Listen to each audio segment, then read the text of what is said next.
Welcome to the anniversary show match, everybody. So, we have Europe going up against North America, and it is a best-of-7 series. Over on the left side, we got the European team with Hazorps on Tychus. We got Bloodcool on the Haka, Benny on Stitches, Yasu on Anduin, and Dino on Tracer. The European team here on Infernal Shrines, our starting map, up against the North Americans over in red on the right side. Madara on Cassia, going to a little bit of stacking today. We got Iptings on Falstead, Tremor on Diablo, Boy, aka Fancy on Blaze, and Valamar is playing Malfurion.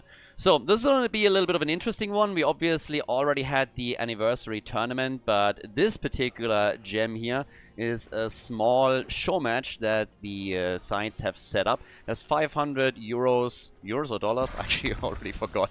I think it's euros. It might be dollars. But there's money on the line here for that show match. We have obviously a bit of a server issue. This is why this one is played out on the North American server. And losing teams can then also decide which server they want to play on. I believe that's how it works here. Or they just generally like swap server side to side. I will, for every single game that we have in this series, announce which server it is played on. Teams from the cross-region server obviously then have a little bit of a ping problem there, a slight delay issue, but yeah, we'll talk about all of that. So this one is played out on the North American server. Tremor already in trouble a little bit, but turns it around and bodies Tracer. Bye-bye Dino. Somebody just got wrecked. Dino is gone, and North America is getting first blood here. So this is, of course, a bit of a friendly show match that we have, all in the spirit of the 10-year Heroes of the Storm anniversary tournament. And that should be pretty good. Should be a fun one. We have Tychus currently with our traditional build for him. We had within the tournament, of course, that absolutely insane auto-attack game where Tychus got 500 stacks on In the Rhythm as his level 4 talent, which was brutal. Nice combo here once again, initiated by Tremor, but they might have some problems now. Tremor still alive, good for him. Tracer wants to have some revenge. Doesn't get it from the looks of it though, as Stitches is roaming the map a bit and is all of a sudden finding himself in the middle. Benny now on the way towards the top. He's like, I don't care, boys. I'm just gonna go and get some side lane experience. That's all that matters right now. Cassia loves these little skirmishes that we have at the bottom of the map, or that we had around the camp. 15 stacks for her already. So, pretty good start into the stacking process. That's always what you want to try and make sure that you engage in as much as possible in the early game. Just get a little bit of a headway on those points. Now, as we already have Tychus going into Master Assassin, we have another little play for Dino. Somebody's getting murdered over here. Yeah, playing cross-server and then going for a very high reaction hero like Tracer. Doesn't seem to work out for Dino. We got a counter kill against Cassia on the other hand, so the Europeans at least showing some signs of life in the early game. But Tracer got now wrecked twice. And those were some pretty good kills and setups from Tremor here in particular. The Diablo play really working out for him. And specifically awesome, obviously, from his perspective, the first kill that he got against Tracer, that was a pretty solid one. So, yeah, really well played on that. Now that the first shrine is activating, we have experience roughly the same. I would say the Europeans are a little bit ahead, getting a bit more minion XP. Stitches now down at the bottom of the map. But let's see how they're going to play the first one here. They got Tychus. He could let the first one also go if they want to do some damage somewhere else on the map. And just try and capitalize on potential weaknesses on lane. But right now, it is a battle for Punisher number 1. So we have Bloodcool coming in with the Haka, the hook missing. So far we of course have no extra range for Bad Benny. Level 7 talents is something that both of the teams would love here. Iptings on false, that is coming in. Tychus might be in trouble, but is able to get out. Benny also slowly retreating here as we have Cassia, Madara just working. The Lightning Fury sitting on 20 stacks, and they're taking a huge lead on the Shrine minions as well. 35 to 14. Pretty obvious that the North American team is now going to grab the first Punisher. We have a Mortar Punisher coming in first. The Haka with level 7 now going straight into Feeding Frenzy, by the way. So we have a Gambit quest. Stitches hook hits. Some nice connects with Diablo. Nothing that seriously threatens him, but he gets the hit points a bit low. And the bait over the wall is a bit late. The gate is already gone. So the attack against Dainu again as the Haka comes in. Nice tongue, but the reaction of Valamar was immediate. So they're still totally fine. The defense of the Europeans is, on the other hand, absolutely solid. They get the Punisher destroyed pretty easily. Another hook against Diablo, and this time Tremor might be in trouble. Yeah, indeed he is. Can he get out of this one? And the answer is nope. Diablo goes down, and it's 2 kills, 2-2, as the Europeans shut down the attack in the middle of the map. Top side, that's where we got Iptings, some extra pressure with Falstad, but the Haka is right there. Each team with a global in this game, of course, now. Another attack against Stitches this time. Benny is already starting to potentially get ready for the next hook here. We want to see Gorge with this, of course. Gorge would be kind of nice, but he could technically, especially on Infernal Shrines, also go into Putrid Bile. When you're looking at the options that they have here, Gorge can be great, but yeah, if they're actually going to play that with the Inner Fire or the Light Bomb initially for Yasuo, then this is obviously where they can try and chain some stuns and then get the target completely destroyed. Nice camp control here from the NA team, so they move in and they start to claim the next mercenary camp. A hook against Cassius. Diablo is trying to engage again, but yeah, just more chances for Madara to get himself some solid stacks. He is at 32 now. Top damage in the game with roughly 18,000 so far. And we have Tychus coming in as a close second with 16k on the board. So yeah, nice damage from Tychus as well. All the way up at the top. Wall still a bit destroyed. The level 10 abilities are now kicking in. And we get the first Gorge right away against Diablo. Here comes the light bomb, the stun. Can they take him down? Tremor in trouble. And he dies. Level 10 on the side of the NA boys now as well. But Dino is immediately taking some aggressive measures as they want to go for the next kill. And they're following it up with a kill against Madara. Well done. Madara down. That's a double kill for the Europeans right as they get level 10 abilities. So, yep, well played. The camp taken by North America. Immediately defended, though. But still, well done. 4 stacks for the Europeans, by the way, on Master Assassin on level 4.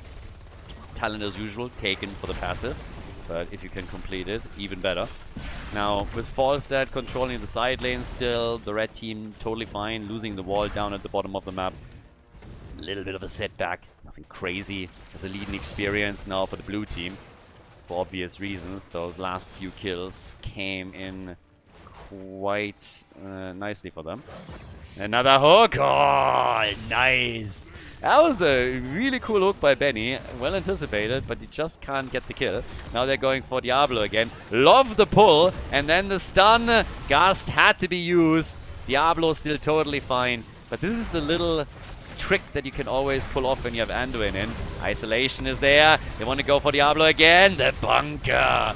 Yeah, North America throwing everything on that little defense of Diablo, keeping him alive. That was a pretty cool fight, actually. A lot of nice moves being made by the teams on both sides. Bunker, obviously, to cleanse out also isolation. But I personally really like when you have Gorge and then Anduin immediately uses his pull. We've seen this, of course, with Medivh in the past when he can set a portal up and can get some real nice headway there. But in this case right now, some solid moves made by the blue team trying to get that kill. But they fall short, so now they are engaging with Odin straight into the shrine, trying to make that happen. And, well, they might get that Frozen Punisher, but currently it's the red team again that is heavily ahead. But Falstad is down.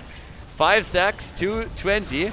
Falstad is gone. Now they're moving in on Tremor. Benny! Little bit low here, but he gets saved by Anduin and they kill Diablo. That's a level 13 talent in the hands of the Europeans. They're making a move for Fancy Pants, who comes in with the jet propulsion against the Haka. But since the red team is still down 1 birdie, that means that the blue team now has full control over the shrine and might get themselves the next Punisher here. They're certainly starting to take a lead now that Diablo is coming back. Falstad can, of course, fly in, so this one is not done yet.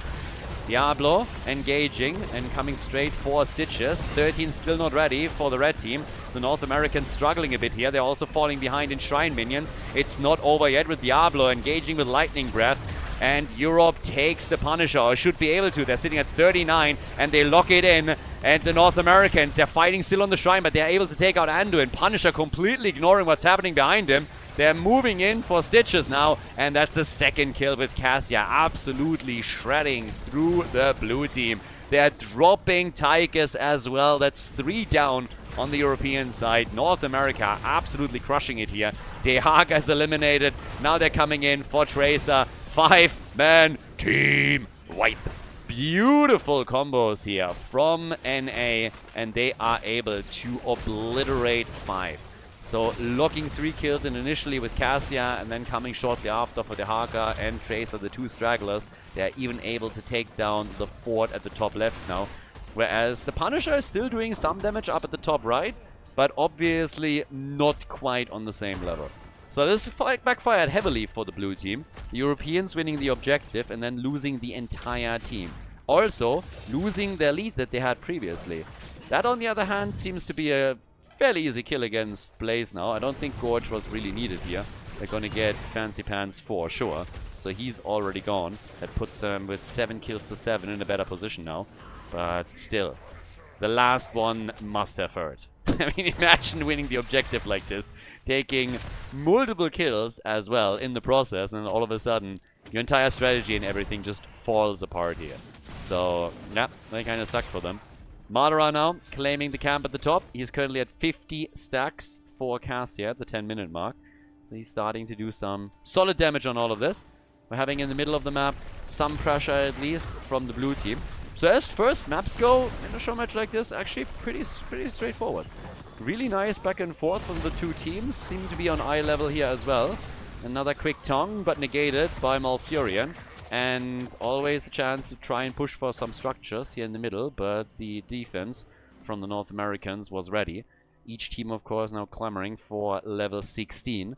Tigers, he's, I guess, the one that benefits a bit from all the carnage that we've seen so far, considering that he's now on 7 stacks. With a hook extension for Stitches, Benny is going to be more of a problem for the red team, or at least you would assume so.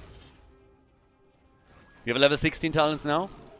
Static Electricity for Cassia. And NA is pushing at the bottom of the map again, trying to drop a Valkyrie here, which didn't come through, but what came through is that hook. And Benny instantly with that stun again, the entire team moving past, and this could actually be a problem for North America. Now they're kind of stuck behind that fort a little bit. A minion wave is going to push in a second, but hasn't so far. So some of those shots are going strong. And Benny should have another hook ready before the red team is able to escape here. And this is an easy one to land if he goes for the choke point. Tremor is already about to be isolated by the team. Gets dragged and gets killed. The second hook though, or the follow-up on Benny, not connecting on the other hand. But Diablo is gone, loses all of his soul stacks, or at least most of them. As usual, he keeps the 25 of all the executives on the side of Blizzard that made those horrific choices around HGC and Heroes Esports and neglected the game. Those are just a little bit too evil, and he's not letting them go. Nope, those are being pulled straight to hell. So Diablo still keeping those. Those are the 25. In case that you were wondering, this is the actual lore, of course. This is the actual reason why Diablo started to do that. And he just won't release them. We've asked and we pleaded for mercy, but Diablo said like, nope, that was just like too evil.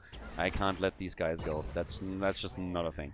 So Bobby is in there as well, as far as we know. But Diablo now going to try and restack that, of course, as quickly as he can, so that he has his second charge there again. But the shrine is now about to pop up, and we are 13 minutes in, both teams with level 16 talents. So very even. This is going to be a good one.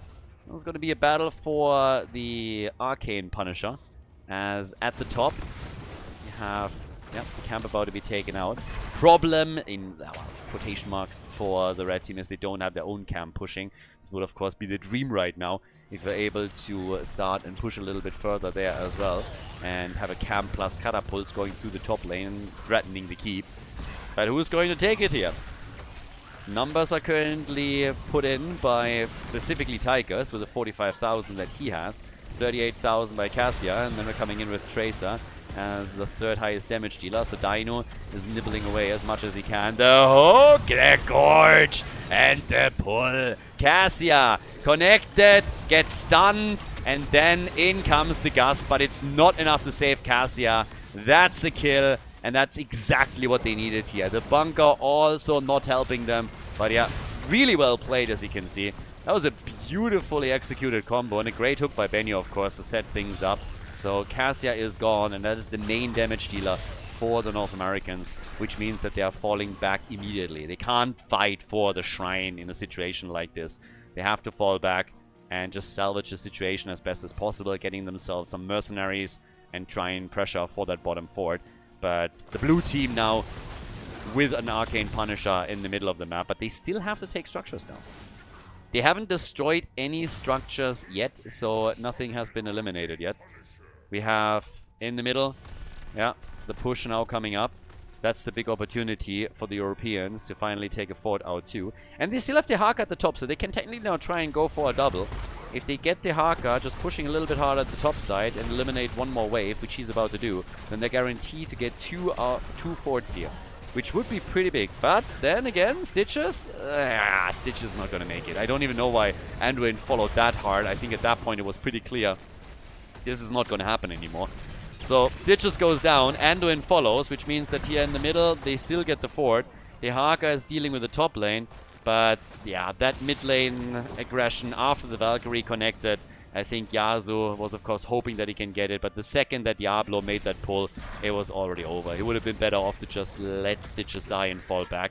Him trying to save him just resulted in more heroes falling. Anduin first, and then he had the defense. We now have Tychus eliminated too, which is 10 kills to 9 in favor of the red team. So they take another fort out as well. Really just feels every time that the Europeans get themselves the Punisher, things are not going too well for them. They won 2, and both times, as a result, they started to lose some of their heroes. So now we have 50,000 damage for Cassia, also for Tychus. And since the red team is now setting up at the bottom of the map, they're about to lock in the third fort on the blue team side. Level 20 talents are also available for them, so they have a Storm talent advantage for a few more seconds. Not for too much longer, though. Blue team is coming in as well with a level 20. For Stitches, probably the Master Hooker again. Anduin is coming in with a sensor.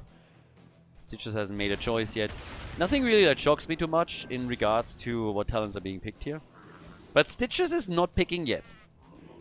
If he goes for some sweet Hungry for More play, then yeah, that would be pretty neat. Hungry Stitches. More like it. Now, 20 talents on both sides. Everybody seems to be waiting for the next shrine.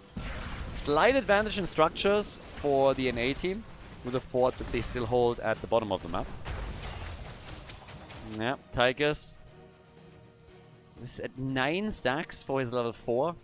Still a bit too far away to complete it, but it's not impossible. I mean, if you have 2 more Punishers in this game, there's definitely a chance that he's completing the entire thing. We had quite a few kills so far, 19 in total, so a bit more than a kill per minute. And yeah, if that trend holds, then there's definitely a chance for him to complete that, depending on how the fights go.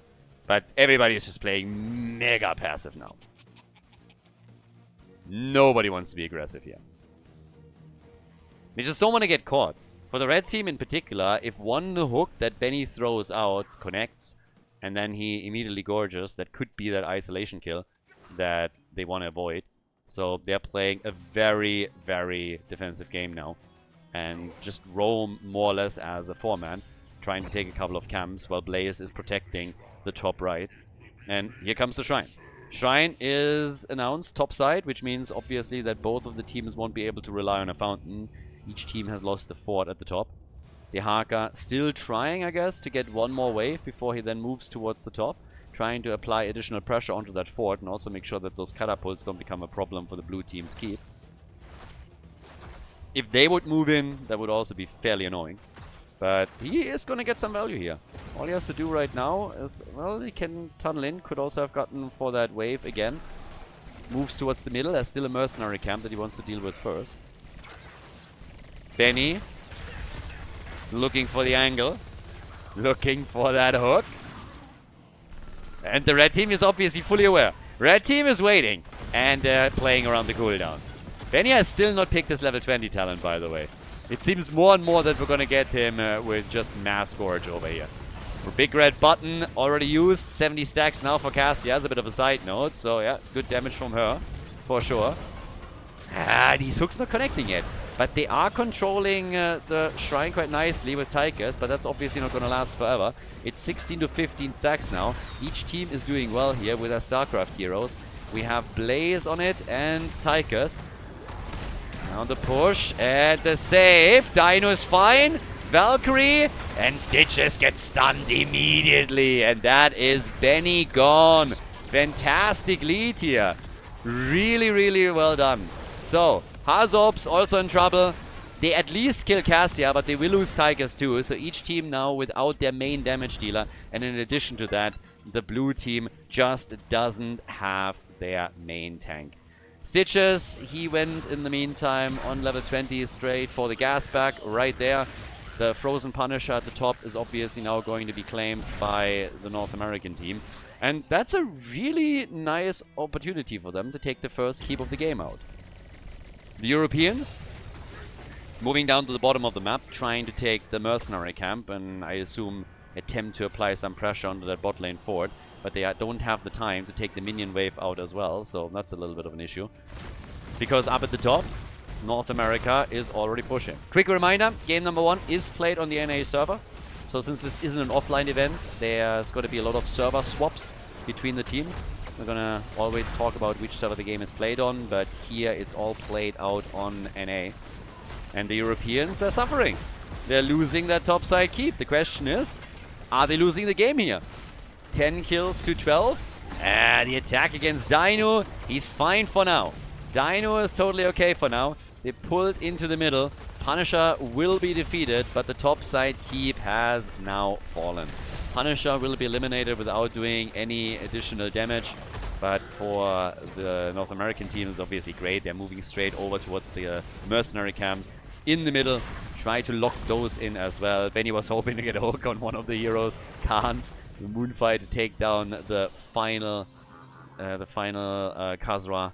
And, well, with the Spear Boys gone, that means that the next camp is now also going to NA. A little bit of a look also at the experience, just talking about this a little bit. If you can tell here, minion experience heavily in favor of the blue team right now. Passive experience, a slight advantage for NA. For obvious reasons, they still hold a fort at the bot lane. They've now destroyed a keep. So obviously passive experience increase for them is going to be quite nice. Mercenary experience, they're also ahead of the Europeans, and the same is true for the hero XP. At the end of the day, it doesn't really matter too much at this point anymore, because we already have our level 20 talents and we're on level 22 for both teams. But still, this is kind of how this all came together. Tychus on 10 stacks now. Seems a little bit unrealistic for him to get his quest reward. Middle of the map, Madara and everyone still waiting. I mean, the next shrine is going to be a mid lane shrine. Now 22 minutes into the game. And it really feels that both of the teams are just absolutely okay to wait for the next objective. It feels like we're missing a fast forward button. Both of them are just like, can we just like accelerate this a little bit? This might be a thing. So, yeah. At the top right now though, Iptings is doing stuff. Madara sitting tight here too. More camps to be taken. Tychus is protecting the bot lane. You can tell on the minimap that North American team is now more and more in control of the map in general. They have the pressure at the bottom of the map. They have the pressure at the top lane, of course, which means that right now the blue team is being pushed back by catapults alone. We're 23 minutes in, so obviously these things start to hurt. And there's 2 lanes now that push in favor of the red team. And yeah. Now, they still could try and be a little bit more aggressive. Maybe they're even trying to land a hook over here. They know that the camp is likely being protected. So if Stitches lands that hook, and he does, that could be a kill. Bunker gets immediately used though, but that's a cooldown that's also burned. They're still trying to go for, well, for Blaze, but they can't. Valkyrie also not working. Hellgate play from Tremor. But once again, Anduin is ready. And that definitely got the heart rate pumping a little bit. but nobody died here. Still, a good approach. They baited a few of the cooldowns out, of course.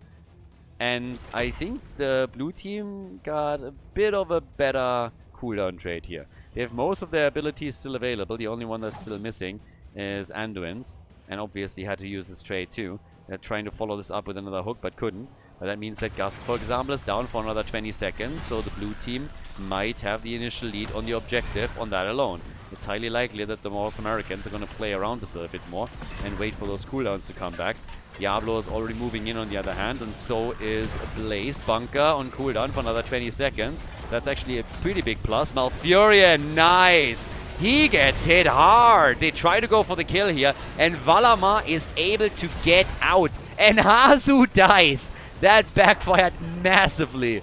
Europeans, they get the Gorge on Malfurion and then lose Tychus, whereas Malfurion just walks out of the fight with his Tranquility. That was a massive, massive setback for the blue team. That was atrocious, honestly. That's the worst case scenario. You get the perfect situation to win the Punisher and maybe get ahead here, and then you lose your main damage dealer and your opponent doesn't even lose the target that got hooked. So now we're moving in for another Punisher for NA. And honestly, at this point, they should have a huge chance here to take the lead. Moving through the middle is basically guaranteeing them the keys. And we're 25 minutes in. So unless we're having some sweet hook action from Benny, this looks very much like it could be game. So yeah, this is gonna get real tricky.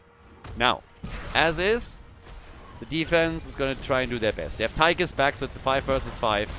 They're already baiting this over, baiting it deep, trying to damage it as quickly as they can, but the wall broken through. All of the ults, most of the ults are ready now. Tychus is also still waiting for his big red button, so that's a problem. Would be a great tool for defense, and it's probably what's going to save them the core if they can keep everybody alive here. Isolation already used. Keep is obviously gone. There's the lightning breath, and they're trying to get some core damage done. But big red button is finally ready, and they're moving in with it. They try and get the kill on Blaze, by the way, looking good. But Gust used, and this could still be game. It should be game, as North America goes for the victory in game number 1 and locks in the lead in this series. GG, well played. Before we head into game number 2, make sure that you subscribe to the channel if you haven't done it yet so you don't miss out on any future content here on Khaldor TV. The second map, off we go! North America has taken the lead in the Europe versus NA show match. And now we're on the European server. So, the blue team over on the left with Hazops on Sergeant Hammer. The tanks are coming back out. Sepanzer for the German. We got Dino and Sylvanas, the Blood Cool on Hogger, Yasu with Rhaegar, and Bad Benny on Jojo. Over on the right side of the map, NA with Ipdings on Thrall. We get Fancy Pants, aka Yearboy, on Blaze, Valamar on Brightwing, Tremor on Diablo, and Madara with Hanzo. Immediately when I see Madara and Hanzo, I want to know if he goes Dragon's Strike or Dragon's Arrow. His Dragon Strikes were always awesome and super fun. So we'll see what he chooses this time. But as I said before, this is all being played out online. This is not an offline event or anything of the sorts, which obviously means that one team has to play cross-server. In game number 1, that was the Europeans. They played on the NA server, and now we are on the European server for game number 2 in the series. And NA instantly with aggression against Benny. They nearly got the kill, but now it seems like Diablo might be the one in trouble. Brightwing to the rescue. Thankfully for them, but that got spicy very quickly in the mid lane. All the way up at the top, Hazo Ops. It's again a StarCraft duel. We had it before. Blaze against Tychus, now it's Blaze against Sergeant Hammer. So the siege tank in action. Seems like we're gonna get this a lot in this series. So when it comes to lore news, this seems to be the real battle that is going on here. Which StarCraft hero is the best? So far, Blaze is winning. And I have the feeling that he's going to come out superior, just overall speaking. At least he's going to probably be played the most here from all the options that we got so far. Maybe Jimmy at some point is making an appearance as well, but it seems that the Exodia stack which is obviously a huge part of what we're seeing here from the blue team. It's essentially the entire blue team, it's just Exodia stack. It's not even an all-star team or anything, it's just that. But they abandoned an entire Jimmy idea already very quickly that we've seen in the Anniversary Cup during the group stage. So, not sure if we're going to get Jimmy here. Maybe if we're making a move later on into Battlefield of Eternity, there's a chance that it happens, but jumping ahead is just a little bit on this one. So, right now, we have at the top side the pressure through the Siege Giants with level 4 talents now also dropping in. We get the unstable poison. We're also getting siege tactics here for Sergeant Hammer. Some pressure down at the bottom of the map with a mercenary camp. But Sylvanas is of course being used by Dino to just be way more aggressive on all of this now and try and take the wall down. So they're dropping this pretty quickly. Stacks for Thrall, so build here not too crazy. The Frostwolf pack now on level 4. Yeah, and that's some seriously decent damage in the early game. At the top, Blaze is of course trying to do the same thing, but with Benny now rotating in and assisting Sergeant Hammer. This is a fairly successful defense for the Europeans. Now, they have fallen behind on Infernal Shrines, so they need to make sure that they're locking a W in on Garden of Terror. Or it's going to be a bit more of a tricky series for them. As I mentioned before, this is a best of 7 match. So plenty of games to go around, but still, 0-2, 0-3, always something that you want to avoid as best as possible. First seed, not even contested. NA just sits there, and I was like, nah, not interested. Seeds, we don't care. If it was candy, maybe we would give a damn, but plants, nah. Like too much spinach, broccoli, not on our watch. That was a pretty nice connect here against Hogger. Yeah, okay, but he turns around to favor, and they're fine. Over in the middle of the map, I mean, it's the same thing. With Dino playing Sylvanas, you know that they're going to execute as many rotations as they can to take some of the walls out early on. Dino is still able to jump out, you're not panicking or anything as he gets attacked with Sylvanas. They're still able to get out. Haven't seen a single kill yet in the game, we're 3.5 minutes in, but we have certainly seen a lot of structures fall. And now with level 7 being available, that means that Sergeant Hammer finally has some ability and can start to fully capitalize on Hammer Siege mode here. Ancestral Wrath for Thrall. No shocks here either. With Hanzo, we have him going full into Scatter Arrow, Brightwing with a Peekaboo on level 7. And Hogger gets out. Hogger and Garden of Terror is always nice. Again, camp clear is something that you really want. Hogger isn't always a high priority, but normally he gets either picked or banned on the map, like one of the two. Very nice connect for Niptings. Damn, son. 4 minutes in, he's only completely done with his quest. So, very, very good progress on it. StarCraft heroes are again fighting this one out, but yeah, just a bit of a retreat. But you can see that Fort is already taking damage. This is all that they want. The European team is just playing around their opponents a little bit, always pressuring lanes, always trying to see where they can do some damage, go for a wall, go for a bit of damage on the fort, and just nibbling on the edges until finally something breaks. And that's exactly what they're currently doing. So now down in the middle, we've seen some damage on the fort, and they're just going to continue that trend time and time again as the next seed is about to be claimed. And, well, if they don't get it for free, that would have been a bit odd. That position is something when NA should at least make a token attempt to delay it, if not claim it. Giving 2 seeds over this early on to the Europeans might be a little bit of a problem. But this is obviously a more neutral position. The next one will spawn further on the right side of the map in favor of the red team. Benny, blessed shield here, and they would go for a kill. Don't have that opportunity right now. Dino rushing away, trying to escape, is playing around the cooldown here. Will probably need another heal or go down, and the heal comes too late, still on cooldown, and Dino is gone. Sergeant Hammer still pushing the middle of the map, but that's actually the second game where Dino now became First Blood. He died twice in game number 1 as he was playing Tracer, and now in game number 2 on Sylvanas, he's also the first one to fall, which also results in NA getting their first seed. Level 10 abilities on both sides now. We got Sundering for Thrall. No Earthquake action. Camp Stolen at the bottom of the map that will do some damage here.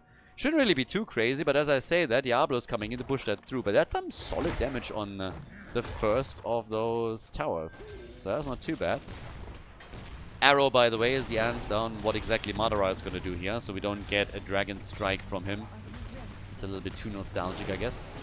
So they're going for the Arrow, and the next seed, as expected, over on the right side. So, yep, this is where they have to start fighting for it.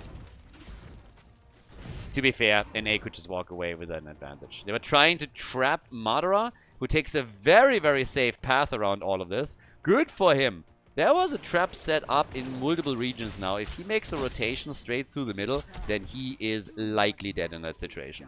But him just playing the safe, it's one of those things that doesn't really make a huge impact. You don't notice it immediately. But if he makes the wrong choice, yeah, he's gone. And then it's a 5 versus 4, which might result in the seat being claimed by the European team. So good on him playing this one safe. And yeah, with that one, we now have still the attack over at the top onto the fort. They're trying to also go for Tremor here and get some extra damage in on Diablo. Sergeant Hammer, Siege Tactics, the Arrow negated as they're trying to apply pressure. BFG, and Hanzo is gone. Hanzo is eliminated, and they could get more kills here. At least they're trying to, but Yasuo is in trouble, and if your healer all of a sudden eats damage, that's never a good look. So it's a 5 versus 4. But how much can they actually do here? Sergeant Hammer still sieging up. Yasuo is trying to heal everybody up here now slowly and steadily as the fight has calmed down a bit. And that is exactly what the NA team would love to avoid, because a slow siege onto that topside fort is something that they are not going to enjoy here. Hanzo is back though. Death timers are still fairly low, so they're immediately moving back on this one. Now, in the meantime, the next couple of camps are being attacked, so all of this still centered around the objective. With 16,000 damage now on Sergeant Hammer. Hogan 13,000 is the second highest damage for the European team. Over on the right side, it's Hanzo with 14,000 damage to his name. And the seat is now claimed, which means that we have now 2 seats on each side. Next seat is going to give us Garden Terrors, one way or another. Level 13 talents are already in, and the bottom fort is taking more damage. Told you, they are consistently making this happen, where they start damaging forts. And again, it is slowly whittling away the defenses of the NA team. They've suffered damage on all their forts, whereas a lot of the walls are still standing on the European side here in the middle. Tremor looking for an engage opportunity. Jojo also needs to be careful. Hoga assisting. And they're instantly falling back here. The seed is now announced at the bottom of the map. The teams are both on level 13 talents as they're starting to fight for position and get ready for the rotation here. Blaze is still at the top though. Yeah, nice wolf to shut down the engage from Benny. He wanted that condemn. Some extra damage on Diablo would have been a nice start into this. Hoga sitting in the middle. Blaze also now rotating over.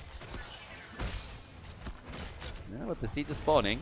And this is going to be Garden Terrors one way or another. One team is going to walk away with Garden Terrors now. And they are pushing in the middle from the looks of it again. They burn another wave down and can now get extra damage on that fort. For free, essentially.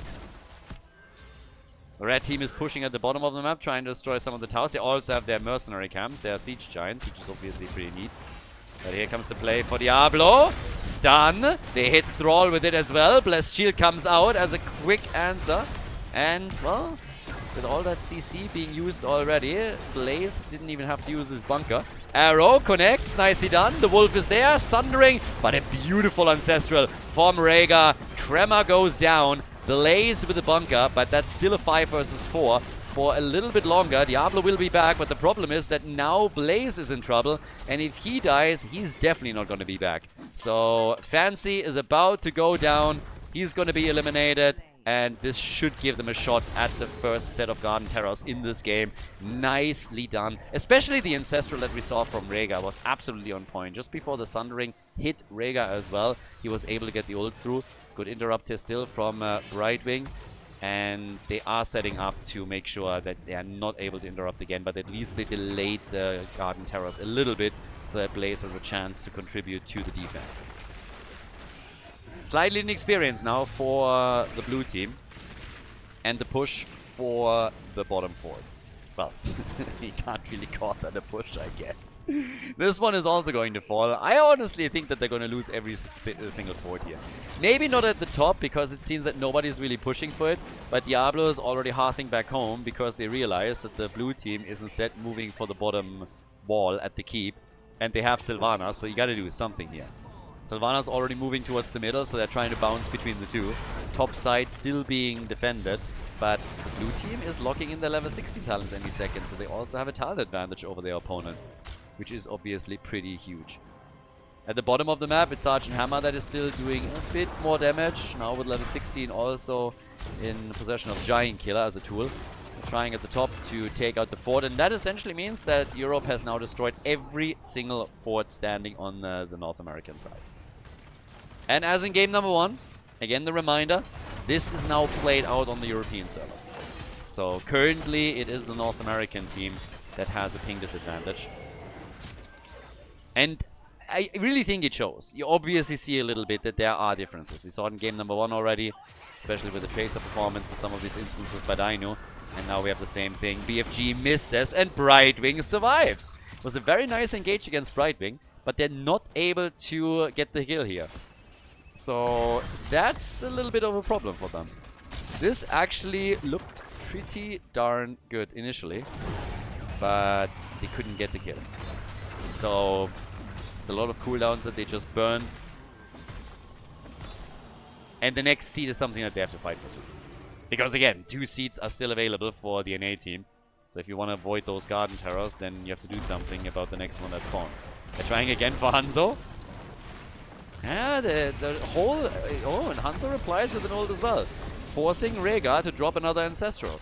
So both of the teams are really just looking for kills at this point. We have the Shockwave used initially from Hogger, then the turnaround with the Dragon Strike. Now the red team trying to invade and claim the Siege Giants.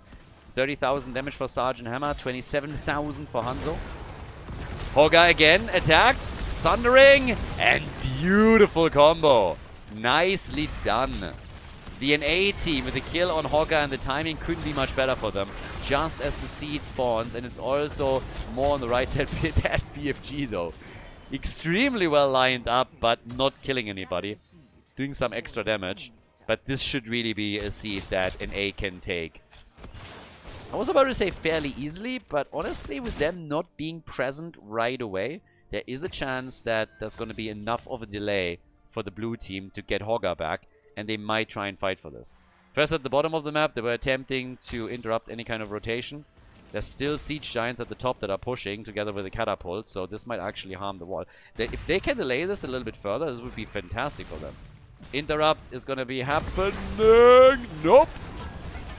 If they could delay... and Sergeant Hammer gets stunned, but is instantly. I was just about to say, if they could have delayed this just a little bit longer, that top lane would have been a problem. This entire wall could have fallen easily. There were Siege Giants and a Catapult. Diablo going down in the middle and being dead for the entire ration. And then Brightwing dying. That's a problem, though. Yeah. That's worst case scenario right now for North America. This is very reminiscent of what happened in game number 1 when the Europeans took the Punisher at the top lane. They lost 5 heroes in the process, and now essentially the same thing is happening to the NA team. They have Garden Terrors, but those Garden Terrors are going to do very little. They might take a fort down or two, but the problem is that they're now losing their keep, and it seems like the Europeans want to go for the core. They're going for core. They're going for game. Garden Terrors claimed by NA, and then Europe is like, well, what about if we ignore them completely and instead we're just going for victory? And it seems like they might be able to pull this one off. A lot of the heroes are coming back, but I think it's too little too late. I don't think they're here in time. That's game. Europe just won on Garden of Terror just as NA finally claims an objective. The score in the best of 7 is tied as EU claims the W on Garden of Terror. GG.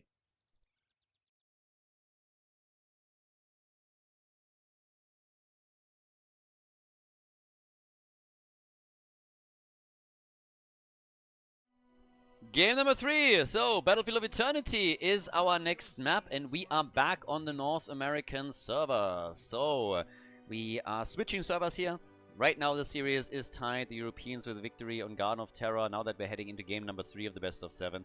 We have on the left side, Imperius, played by Hazops. We currently have a Bloodcool on Blaze. We got Bad Benny playing Variant, so going for that taunt again. Dino and Li Ming for the burst damage with the triple frontline. And then Stukov, played by Yazu. Over on the right side of the map, we got Yeah Boy, aka Fancy Pants, playing Dehaka. We have our double support with Madara playing Creed of the Hunter on Vala.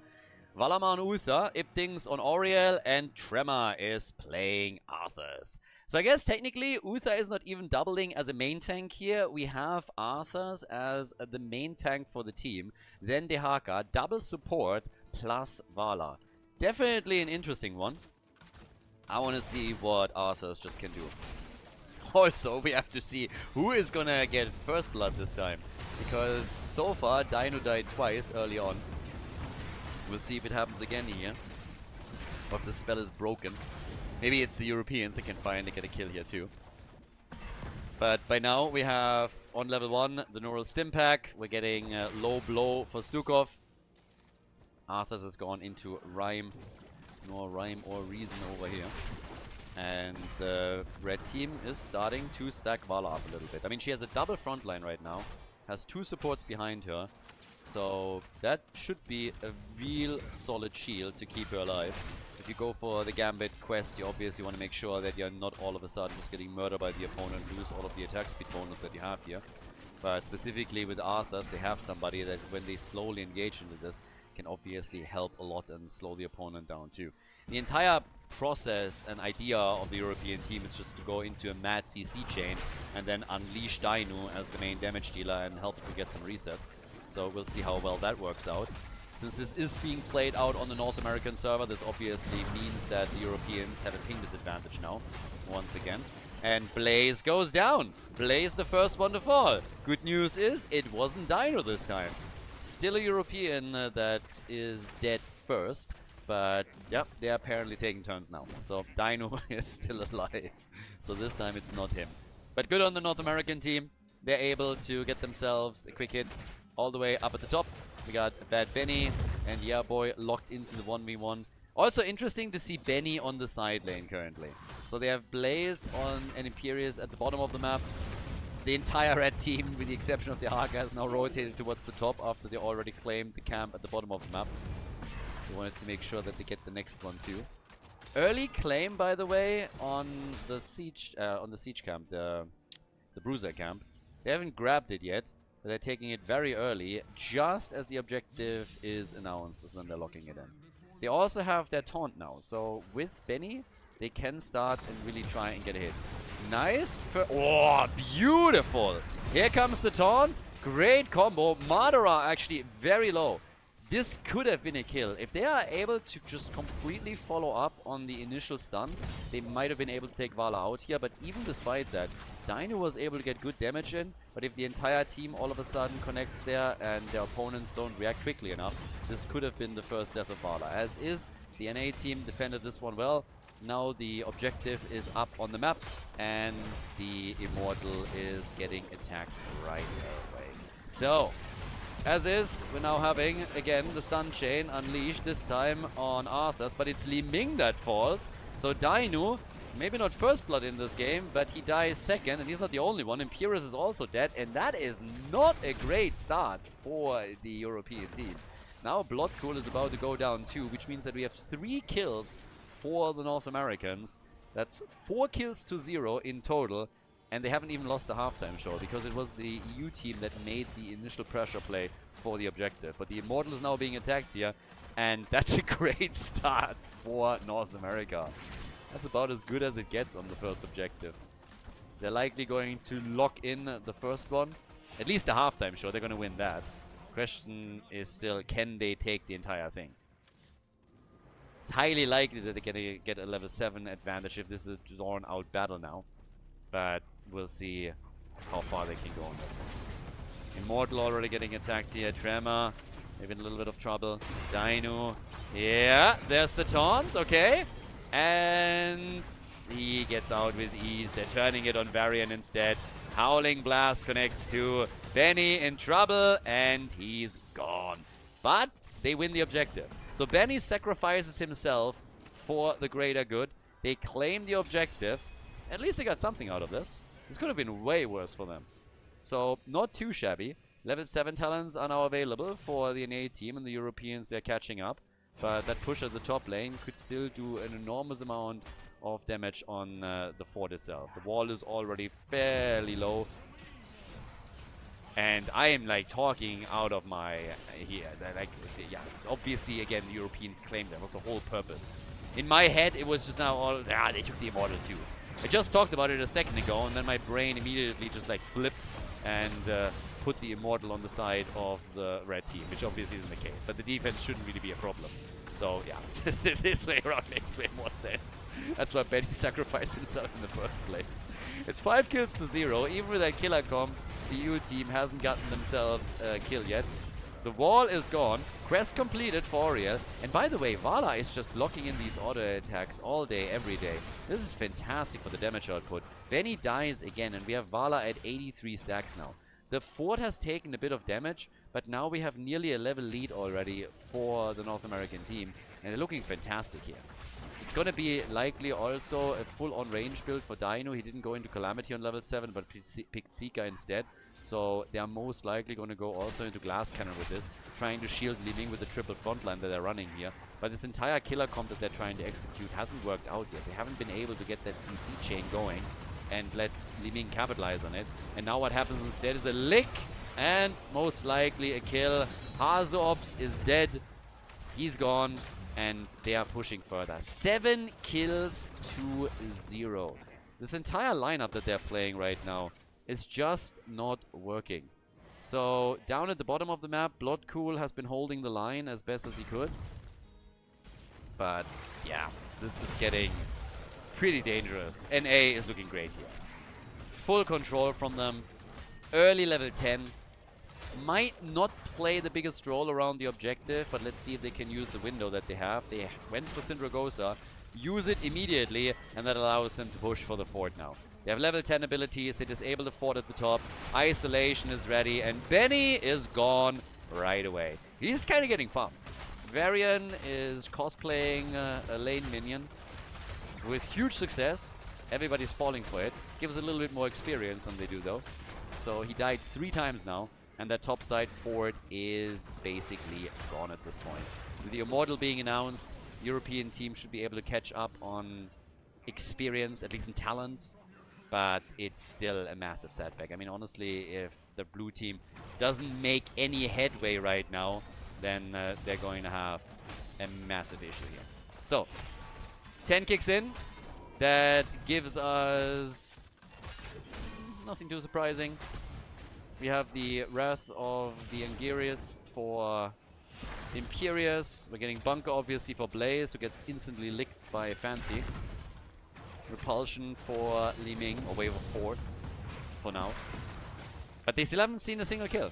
And they're playing a kill comp. They're playing a full-on stunlock comp with Variant Taunt behind it. But they're getting absolutely outplayed here. The halftime show victory nearly for the red team. They haven't quite locked it in yet. Still working on that. Li Ming is trying to at least get some damage in on the Immortal. But yeah, halftime show should only be a matter of time now that the red team is re-engaging. They defended their bot lane first, but this is going to be an easy one for them. Vala has by now unlocked 2 of her rewards on level 1. Has not died yet either, obviously. So that means that the attack speed bonus is still fully in play for her. And she gets the extra damage on the auto attacks. Now, the attacks keep coming here. And Vala not really participating in the fight right now, just going for the objective. Not quite sure much I like that. I would have loved for them to do a bit more work here and maybe help out the Haka too. Divine Shield saves the day for him. But Vala could have gotten a lot of stacks here. They're working a huge Immortal in though. And Vala is then turning it around a second later with either Syndragosa coming in. And Hazu is dead again. Hazops is dead. And Vala is just continuing the kill streak. They're going for Stukov. They're going for Varian. They take down Blaze too. And that is 4 heroes dead on the blue team side. And an Immortal pushing. This game is an utter disaster for the Europeans. North America is going through them like hot butter through cheese, killing one hero after another. It's 12 kills in total now. Dino nearly dead as well. That is, I mean, honestly, this is just a spanking that we're watching here. Ridiculous. The damage output, Vala on 30,000, Liming on 23k, but now that they destroyed the fort at the bottom of the map, they're obviously trying to get some damage in on the keep too. The only good news for the Europeans is that we have it so early in the game now that the death timers are low and they're now all back to try and defend this one. But what an absolute number that the North Americans are putting on here. That is just nasty. They keep taking damage and now NA slowly retreating. They're 2 levels ahead right now. 2 levels ahead at this point. And yeah, top side, that's where we have Dino trying to get some XP for them. The goal has to be level 13 talents, of course. Maybe then, if they go glass cannon, they can get that burst damage to work some kills in, because this is really the only thing that could get them back into the game. Quick kills, win some team fights. Obviously, if you are trailing in experience and you kill higher level heroes, you can close the gap a little bit quicker if you get enough of them. But it's asking for a lot here. Especially considering that they haven't gotten a single kill yet. Now, never underestimate a kill comp. If those stuns are being used properly, then you can do a lot. Just stun lock the target and work Liming's damage in. If she gets resets and can gain some momentum here, that's one way to come back into it. But so far, I haven't really seen any big signs that they're going to be able to pull that off. 2 forts are gone. Lots of control by NA. And now pressure at the bottom of the map with Fancy Pants destroying a couple of walls here as well. Trying to make sure that there is no vision for the blue team. And they're playing it super slow now. They won 13 and they're getting it. They know that the next Immortal, it's a little bit of a do or die situation. Here comes, as expected now as well, Glass Cannon, which is obviously also a gamble. We've seen this range build a few times right now, where teams, when they really think they can keep Liming totally safe and they're poking on Battlefield of Eternity, they're going into a Glass Cannon build. Comes with a couple of disadvantages as well, and I think I've only seen it really played with success on Battlefield of Eternity, where also you want to have the poke against the Immortal. But can they pull that off? Fight is now happening. They're starting to come in on this one. Starting to get the attack here. Hazu is gonna die, isn't he? Tries to turn this one.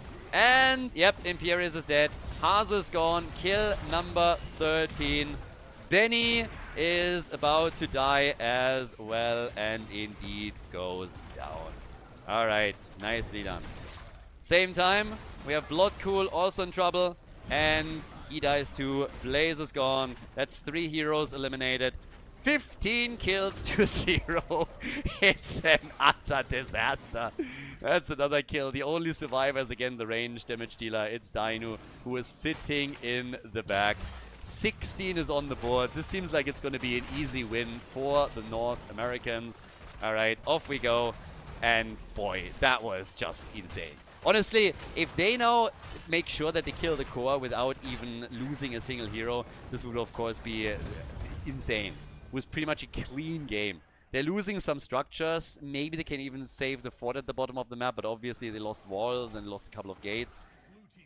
But that the blue team didn't even get a kill yet. It's just ridiculous. Now they're going for the objective too. We have the full European team back up on the map. We're only 30 minutes into this. But this is absolutely the NA show right now. This is, again, played on the North American server, so they have a ping advantage here, but still, this is just absolutely nuts. They are taking them down whenever they want to. Not a single fight has gone the way of the blue team. And especially Vala is obviously looking at tons of damage with her auto attacks now. We have level 16 for her as well. That means that with Manticore, they can do even more. So there's that. Syndragosa is in again. Benny slowed down, but he dodges at least. Oh, he didn't dodge the isolation. He dodged the tongue, but nothing else. He is still alive, though, so they were able to save him. The core already got attacked, by the way. The shield is slowly getting reduced on the European side. And, well, the Immortal nearly gone. This is going to be a 50% on the shield. I'm still waiting for at least a kill to come in for the blue team, but it's just not happening. They're trying for Arthurs again, and they just can't drop him. Instead, Hazobs is killed again. He's getting absolutely farmed here. They have Li Ming over on the left side. And Ipting should be a bit careful, because, again, even with the double support that they're running, you got to be cautious when Vala is running... when Li Ming is running Glass Cannon. So that was nearly a kill. I think Iptings is also having some fun and just zones her out. The objective has now been claimed. The blue team has been able to take it again. That's the good news, I guess. And while we had North America for just a second considering to make a move for the core, I think they abandoned that idea for now and just want to defend first. They also know that Li Ming is still trapped here, and Dainu will eventually die. I mean, he's not going to make it. He will eventually fall. Might get a kill, probably not. I mean, he's waiting for a combo, but yeah, Dainu gets murdered. And that is, of course, kill number 20 now. That's insane. 20 kills to 0. Honestly, NA is making the European team look like a quit match team. It's ridiculous. Not a single kill and 20 kills on the other side. That comp that is being played by NA right now is just working exceptionally well for them. So, yeah, they're looking great here. 5 stacks on the Reservoir of Hope. We have a full focus also into the Frozen Tempest with the Remorseless Winter. They are now 3 levels ahead. Spray game also not on point. We're going standard here, apparently. But with the Haka now pushing at the top and the red team starting to absolutely exploit their aggression down at the bottom of the map. They are now, yeah, doing their thing here. Bloodcool starting to make a move to defend this as best as he can at the front and shield the rest of the team a little bit. They have with Mirror Ball for Vala now a bit more potential on-point damage that they can use in the next fight. But let's be honest here, the next big fight is going to be their last. Vala has 4 stack rewards now on level 1. She has 200 stacks in total. We have about 55,000 damage. With Glass Cannon, Li Ming is still at 46,000. This isn't really too bad when you think about it. The problem just is that they can't get any kills. This whole idea that they had of chaining CC and then getting kills hasn't really worked out. And it worked actually pretty well for them in the cup itself, in the Anniversary Cup. Over there, they were able to do a lot when they had those CC combos. And some of the games, they just won outright on this combo alone, where they could stack 2 to 3 CCs and then get the damage in. Just against what the opponent is running, it just doesn't work. There's double support, then you have Arthurs, who's obviously super tanky now at the front. So that's another problem for them. And yeah, it's just a bit of a disaster. Arthur's also level 7 with the Icebound Fortitude. So that's another one that he can use. Has Rhyme as well. As long as he blocks the damage, there's absolutely no problem. The Haka has all of his survival skills. And then you have always Uther and also Oriel behind you. Yeah, it's just too much to deal with. Now 20 isn't there yet for the NA team. So it's level 16 versus level 16 talents. And yep, that is the last chance for the EU team. And they finally get a CC chain. Dehaka might be the target here. Fancy Pants! That's a kill. They get at least 1 kill, don't they? Yep, he's gone. Applause, applause, applause. Bye-bye. Dehaka is gone. That's at least a kill. They did a thing. They got a kill here. Their core, on the other hand, is probably going to take some damage here. And the blue team is now desperately trying to come back into this. That would be the comeback of the century. 6.5 out of 10, no comeback mechanics. Let's see if they can get something done here. Finally, they have a bit of headway. The problem is there's 2 catapults, actually 1 catapult on the core, because this one is griefing as usual and is attacking the tower in the middle. But 84% on the core. North America trying to prevent this Immortal from being claimed, but it's not happening. It's a big one. 18 minutes in and we get a huge Immortal now for the European team. The comeback, it's in the air, everybody. The comeback is in the air. EU 2 levels behind, no level 20 talent. They got slapped around the entire game. They got whipped into shape by the opponent, and now that we're finally 18 minutes in, here's the big Immortal that they're not pushing with because they don't have level 20 talents. But hey, at least they got a kill. At least they got a kill. It's not a 0 to 20 on the scoreboard. Now, they are instead attacking at the top. The reason that they're not pushing at the bottom of the map is, again, they don't have level 20 talents. They can't afford to properly team fight here. So they just have to try, do a little bit of damage as much as they can. And the wall is going to fall at the bottom of the map too. They're going to get a bit closer in experience. But that's going to be about it. They're still one level behind.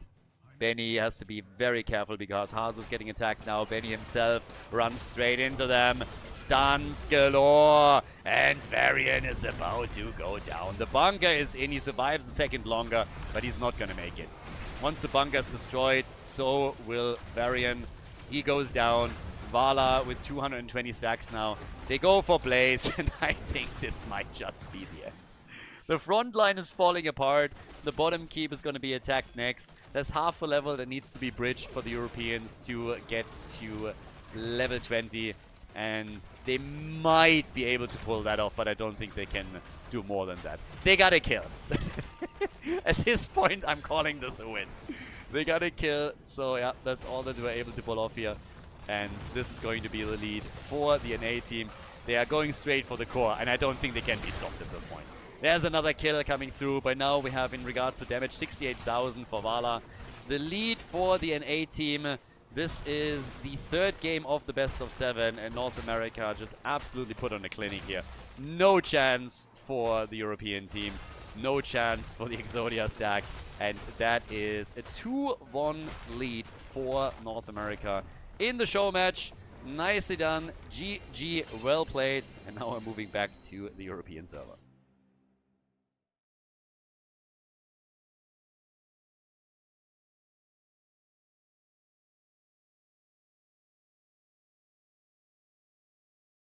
Game number 4. All right, let's go. Fourth map, North America has taken the lead again.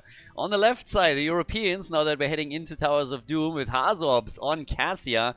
We got Malfurion played by Yasu. Dainu, now that we're on the European server once more, we have him on Zeratul, so looking more into a hero that obviously is thriving in a low ping environment. Bloodcool on Blaze, and we have Bad Benny on Johanna. Over on the right side of the map, we now have North America, Iptings playing with Imperius. We got Tremor on Diablo, Valamar on Rega, Madara on Sylvanas, and Yeahboy, aka Fancy Pants, with the Vikings. Also, a little bit of an update.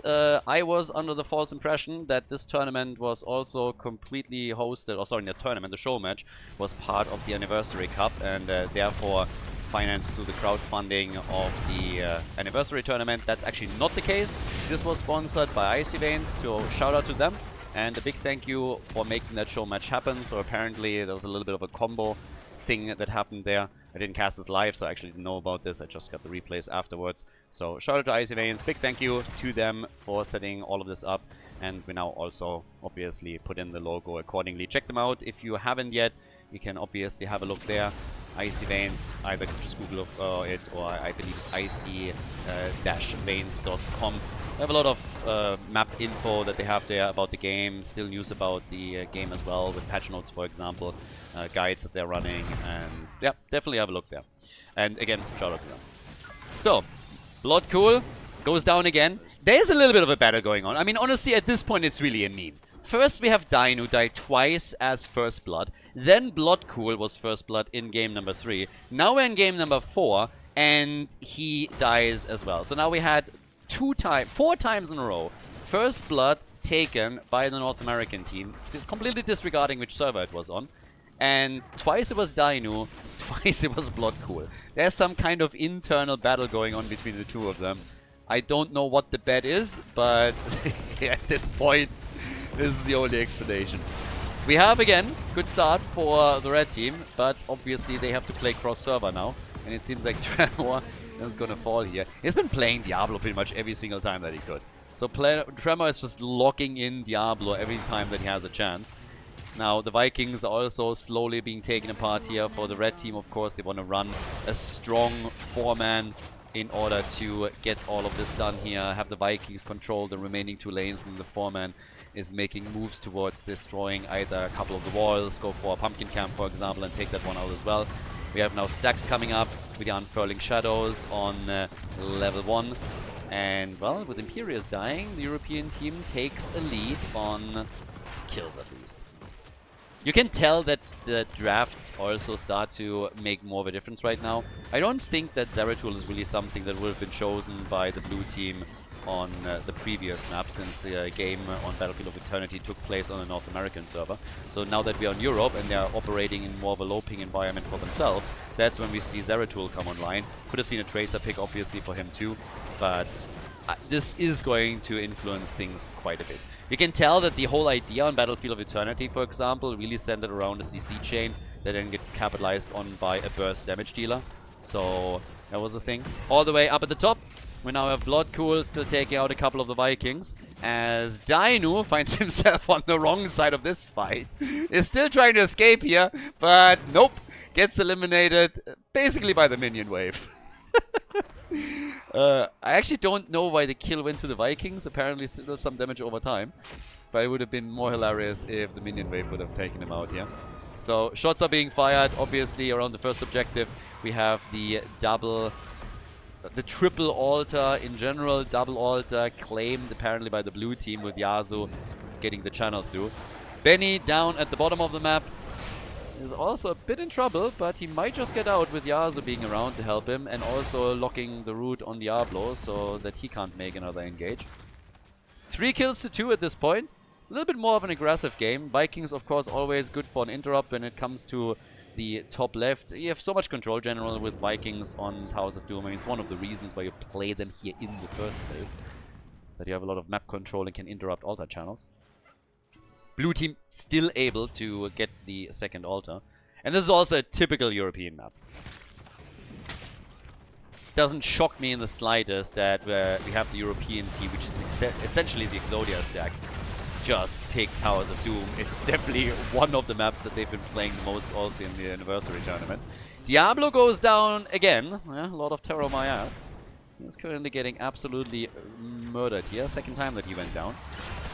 They also destroyed the wall at the bottom of the map, with them running Zeratul and Cassia. They have a lot of damage that they can push in. Now, NA has Sylvanas in it, and they have the Vikings. If they can get into a decent late game, they can always bring this back. I mean, Towers of Doom is the comeback map. They should at some point just rename it into 6.5 out of 10. No comeback mechanics. Actually, I think at this point we have to explain this again. It's actually kind of surprising. Lately, we had a lot of people coming back into the game, or actually being new to the game too, which is pretty cool. And I like it quite a lot. Which reminds me, if you watch this on YouTube, again, like the video, subscribe to the channel. It helps to promote the videos to more and more people, that we can get back into Heroes of the Storm and grow the game a little bit. So if you're interested in that, then make sure that you help out. Hit that like button, hit that sub button, and we'll see if we get more people into this. As we now have some kills coming through here. Malfurion and also Imperius are gone, but there's a level 10, and that kicks in just at the worst moment for North America. They're immediately losing more of their heroes, as Diablo and Rhaegar also go down. So that's the thing. But as I was about to say, one of the big things, obviously, when it comes to the Heroes of the Storm memes was always 6.5 out of 10. In case you're not aware of what that actually refers to, IGN back then reviewed the game when it initially came out, and they gave it a score of 6.5 out of 10, with one of their biggest criticisms being that the game had no comeback mechanics. Which is obviously absolutely hilarious, because Heroes of the Storm is, from all the MOBAs, by far the game that has the most comeback mechanics, and Towers of Doom is the biggest comeback map that we have in the pool. The whole thing was pretty easily explained. The guy that did the review was heavily biased, was apparently a huge Dota fan that hated other MOBAs. So yeah, heavily unbiased review that we had there. And it became a massive meme that even Blizzard embraced in... I think in some of the maps we still have at the side, you know, a couple of like doodads where they have like a sign that is being held up that says 6.5 out of 10. So if you never really knew where the meme came from, then there you go. But this is the comeback map. So late game is everything here. Late game momentum is what you're looking for. Diablo gets attacked and gets killed again. I mean, he's getting slapped around continuously here. And now they're trying for Imperius again. Rhaegar helps him out with an Ancestral. They're still trying to follow up, but they cannot solidify that kill. 8 kills to 3 after the spanking that the Europeans received on the last map. Rumor has it that they have to play this one standing. can't sit down for a little bit longer from the looks of it, but apparently they want to make up for all the damage that they suffered on the last map and try not only equalize the series again, but also get some damage in on this one. And maybe snowball map number 4 a little bit hard, already attempting to get the bell tower at the bottom of the map. And Zeratul, while he clears out some Vikings at the top with his Might of the Narazine build, is pushing the top side bell tower as well. So, Diablo coming back out again, going straight in for the Dragon's Breath. Some of the Vikings are already falling though. Zeratul all alone in the top lane. Guys, this is a full 5-man at the bottom of the map from the NA boys going up against the European team. Yeah, might be able to get the kill on Malfurion, and they do, but they're also starting to suffer some damage on Diablo, but he survives and they take Benny down. So a double kill for NA. Zeratul finally says hello here. They're still trying to defend this, but with 2 heroes already eliminated, there's obviously only so much that Zeratul can do. Now they joined the fun here. The only heroes in the game that haven't died yet are Cassia and Sylvanas. Altar channel for the red team. That puts us on 28 points for both of the teams now. And, well, a couple of the camps are most likely going to be stolen away too. 9 kills to 5. Level 13 is ready. Dainu all the way up at the top. And, yep, trying to take down Olaf. That's not happening, at least this time. Down at the bottom of the map, they're going for the pumpkins as well. We got level 13 talents now, of course, for both. That gives us also the mending strikes. So he's going to be able to sustain himself through these fights a little bit more. And Dainu has been having a huge impact already, not only as a Viking hunter, but also whenever he was able to contribute in the actual team fights. The blue team is running a slight lead in experience now. But with the recent kills, we're having their opponents starting to be a bit more aggressive around all of this. Now, all the way up at the top, still some pressure from Blaze, and Zeratul again. He's taking the Vikings down, he's taking them down hard. Vikings also, yeah, struggling a bit here. It's a lot of damage now at the top. This will convert the bell tower over, I suppose, and at the bottom of the map it's so low that they should have an easy time doing the same thing here too. Zeratul could just simply jump in and take it. And with the altars activating now, that's a lot of potential shots fired from the European team. Eric is now eliminated. Dainu just hunting them one after another. You would expect the Europeans to be pretty decent playing against the Vikings, specifically, of course, also because they play Vikings a lot. Currently, the bell tower is about to be taken, but Benny went too deep. Benny went too deep and goes down. Thankfully for the blue team, they get a kill on Rhaegar. So it's a 4 versus 4 now, and they still have their own healer. Trying to take the opponent's tank away, which they weren't able to do. But Zeratul gets still damage in. Bell tower has been converted, which means that we have 6 bell towers to 2 in total. Try and go for Blaze. Yeah, but he escapes. And the channel is already happening as Hazobs is trying to get this one. But the interrupt has happened. So they're not giving up on any of this yet. If they take it, that's 12 points of the core. That would be actually a lot here. So, as it stands right now, we got Dainu retreating, starting with the channel again, can go for Eric. Very likely he's going to die. Level 16 talents is giving the European team an even bigger advantage now in a potential fight. So while the red team is attempting to retake that bell tower, the first altar has already been channeled, which means 6 shots are fired. They're trying to defend this, but actually they might be able to take this one down before we have, before we have the second channel happening. Good on them. 5 bell towers to 3 now, so limiting the damage a bit. It still hurts. 22 points on the core as is, and the channel has come through, so that means 28 to 17 points for now. And the fight is just coming back in with another Tranquility drop by Malfurion as they're going for the battle here. We have 46,000 damage now from Sylvanas, 57,000 from Cassia. Tremor, yeah, goes for the barbecue. They're trying to burn the bunker down, but Diablo still falls. He had his soul stacks in. The Rhaegar gets rooted, and that's another kill on Valamar. Zeratul, a little bit too deep. They might still be able to take things out here. If they can, then the bell tower is most likely going to be theirs. Yeah, there's the jet propulsion. I suppose this is going to be it. So, too many kills against the red team right now. We have in total 14 to 7. But Diablo, he had a soul stack, so he's back to defend the bell tower. and they can hold on to this for now. Could be worse. Could be a lot worse for the NA team. They're still in range. I mean, they are roughly on the same experience level, which is big, of course. Vikings playing a huge role here too. As you can see, just looking at the difference in minion experience. But they're not too far behind.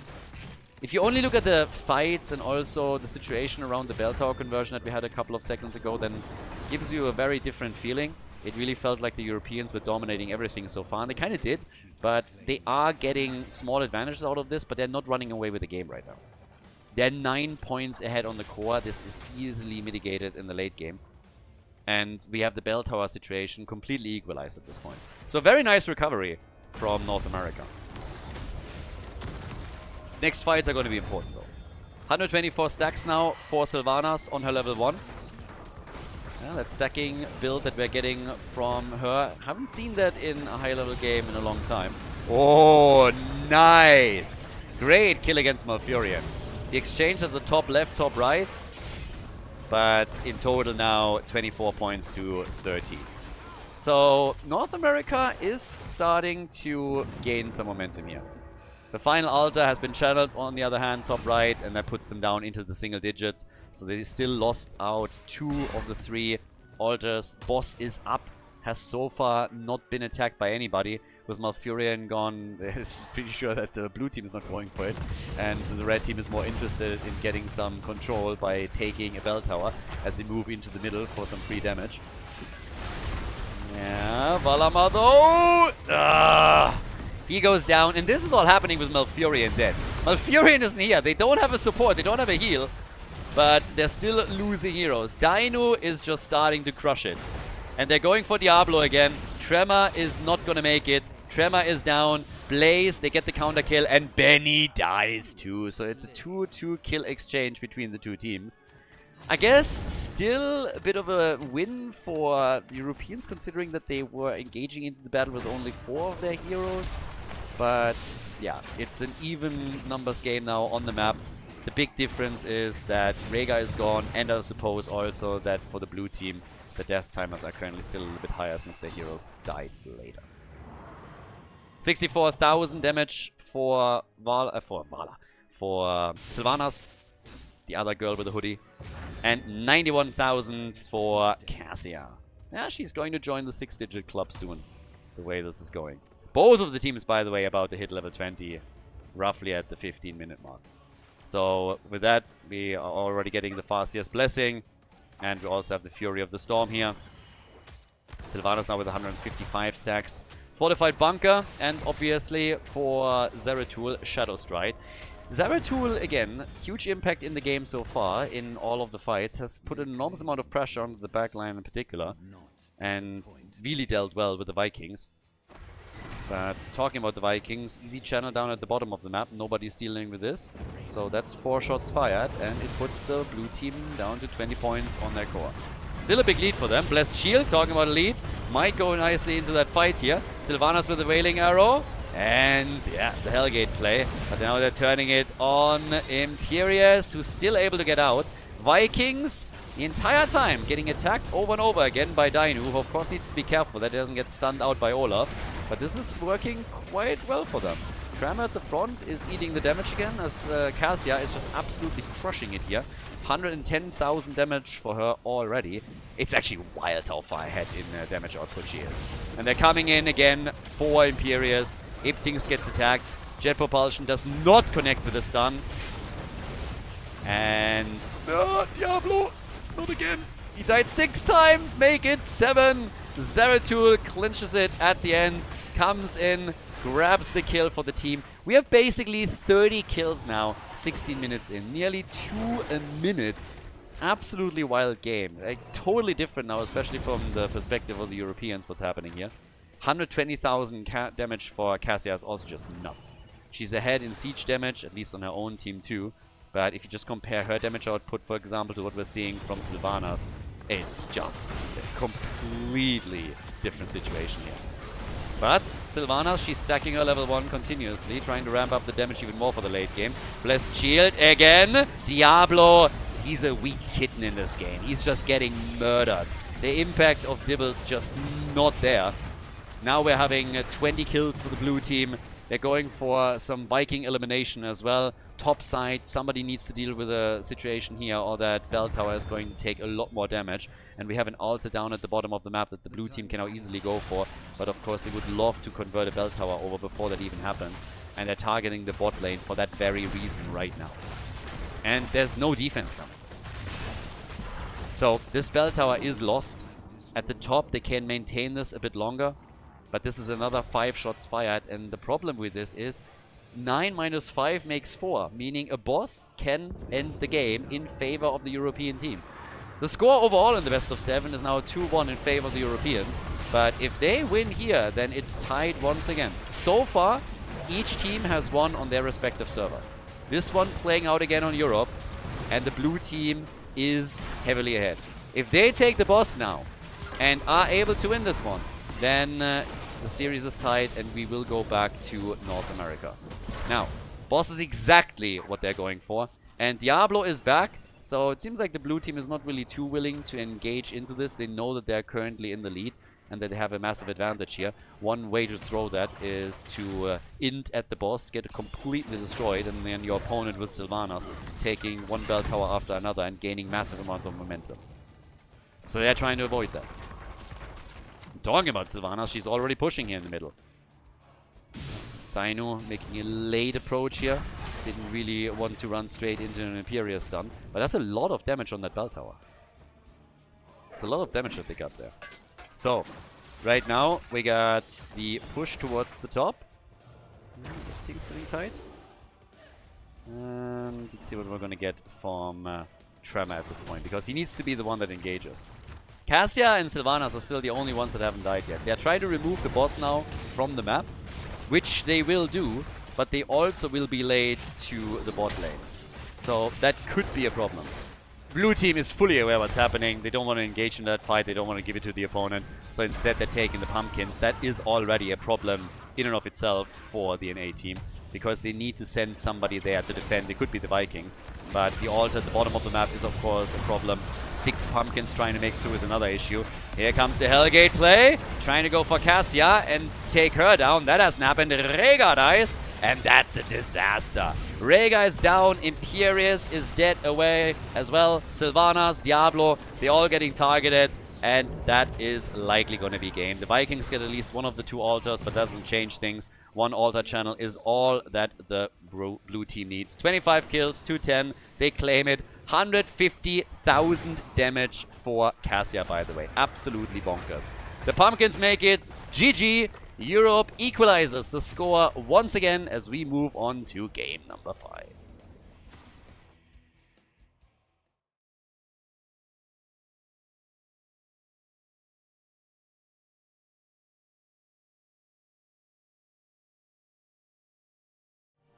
Game number 5. So, the series is tied once more. The Europeans have been able to equalize the score, and now we're heading over on the left for Blaze with Hazu. We got Dino and Sylvanas, Bloodcool on Malthael, Bad Binny on Varian, and Yazu is playing Ana. We're back on a North American server, so no high ping here or low ping heroes on the side of the European team.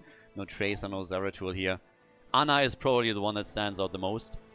On the right side for the North American team, Fancy Pants with Leoric. We got Madara on Lunara, Valamar with Malfurion, Tremor on Janna, and Iptings is playing Falstad.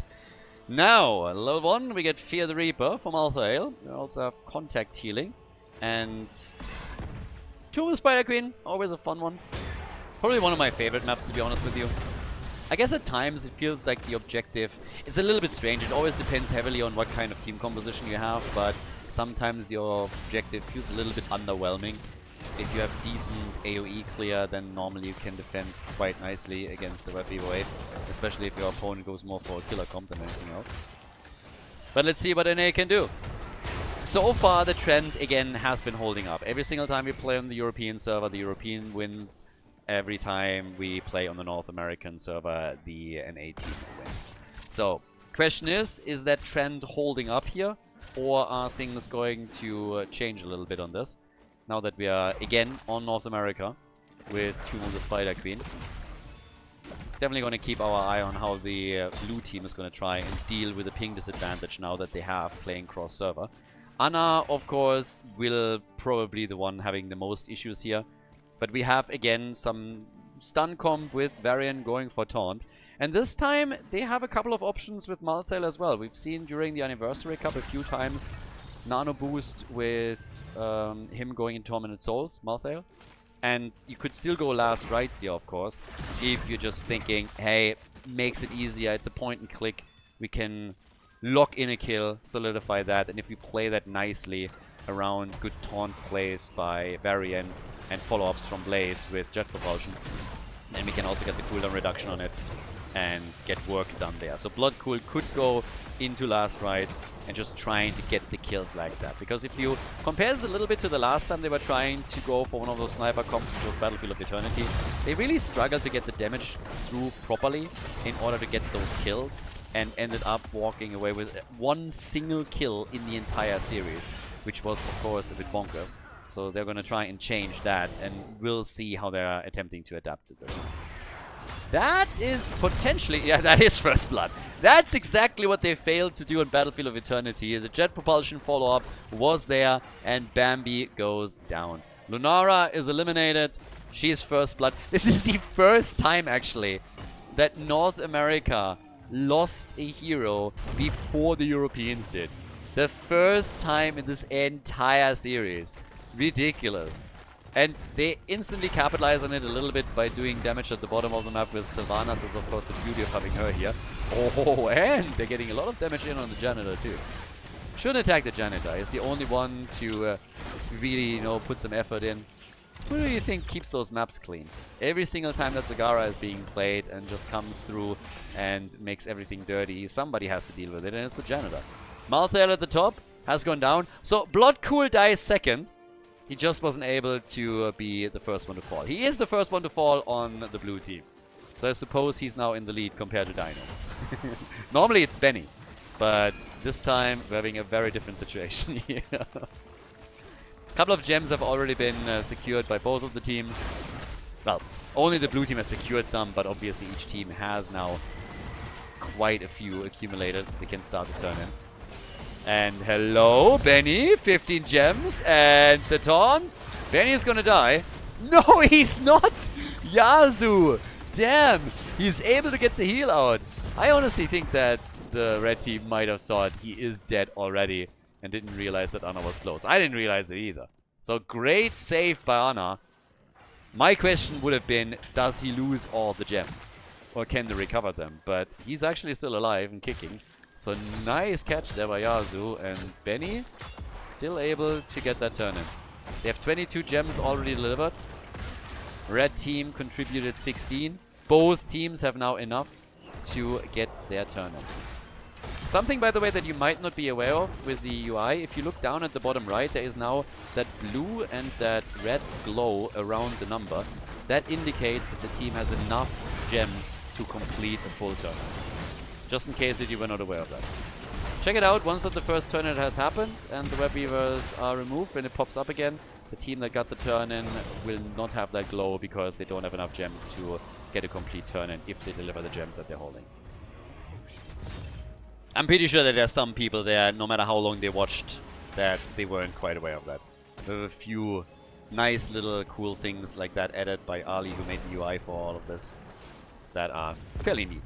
Now, teams are obviously trying to get that first turn in, and it seems like it's going to be the red team that claims it. North America with Web Weaver Wave #1, thanks to Leo turning in at the bottom of the map. So, right now, Ipdings gets attacked, but they're starting to isolate Malthael a little bit. Ana, yeah, keeping Bloodcool alive here. That was an important one. If he dies just as they need him to defend against the Web Weavers, that would have been a problem, to say the least. Jojo eats some damage here. It's gonna be fine, I guess. Benny goes for the taunt. Maybe Jojo isn't gonna be fine. No, she's down. Johanna goes down, killed by Ana, by the way. And that is gonna make their defense a lot easier right now. Timing couldn't have been any better. She takes initial damage from the rotation, and then Varian moves in from the side and gets that taunt. That, on the other hand, is bad news for Malthael. He's gone. Yep.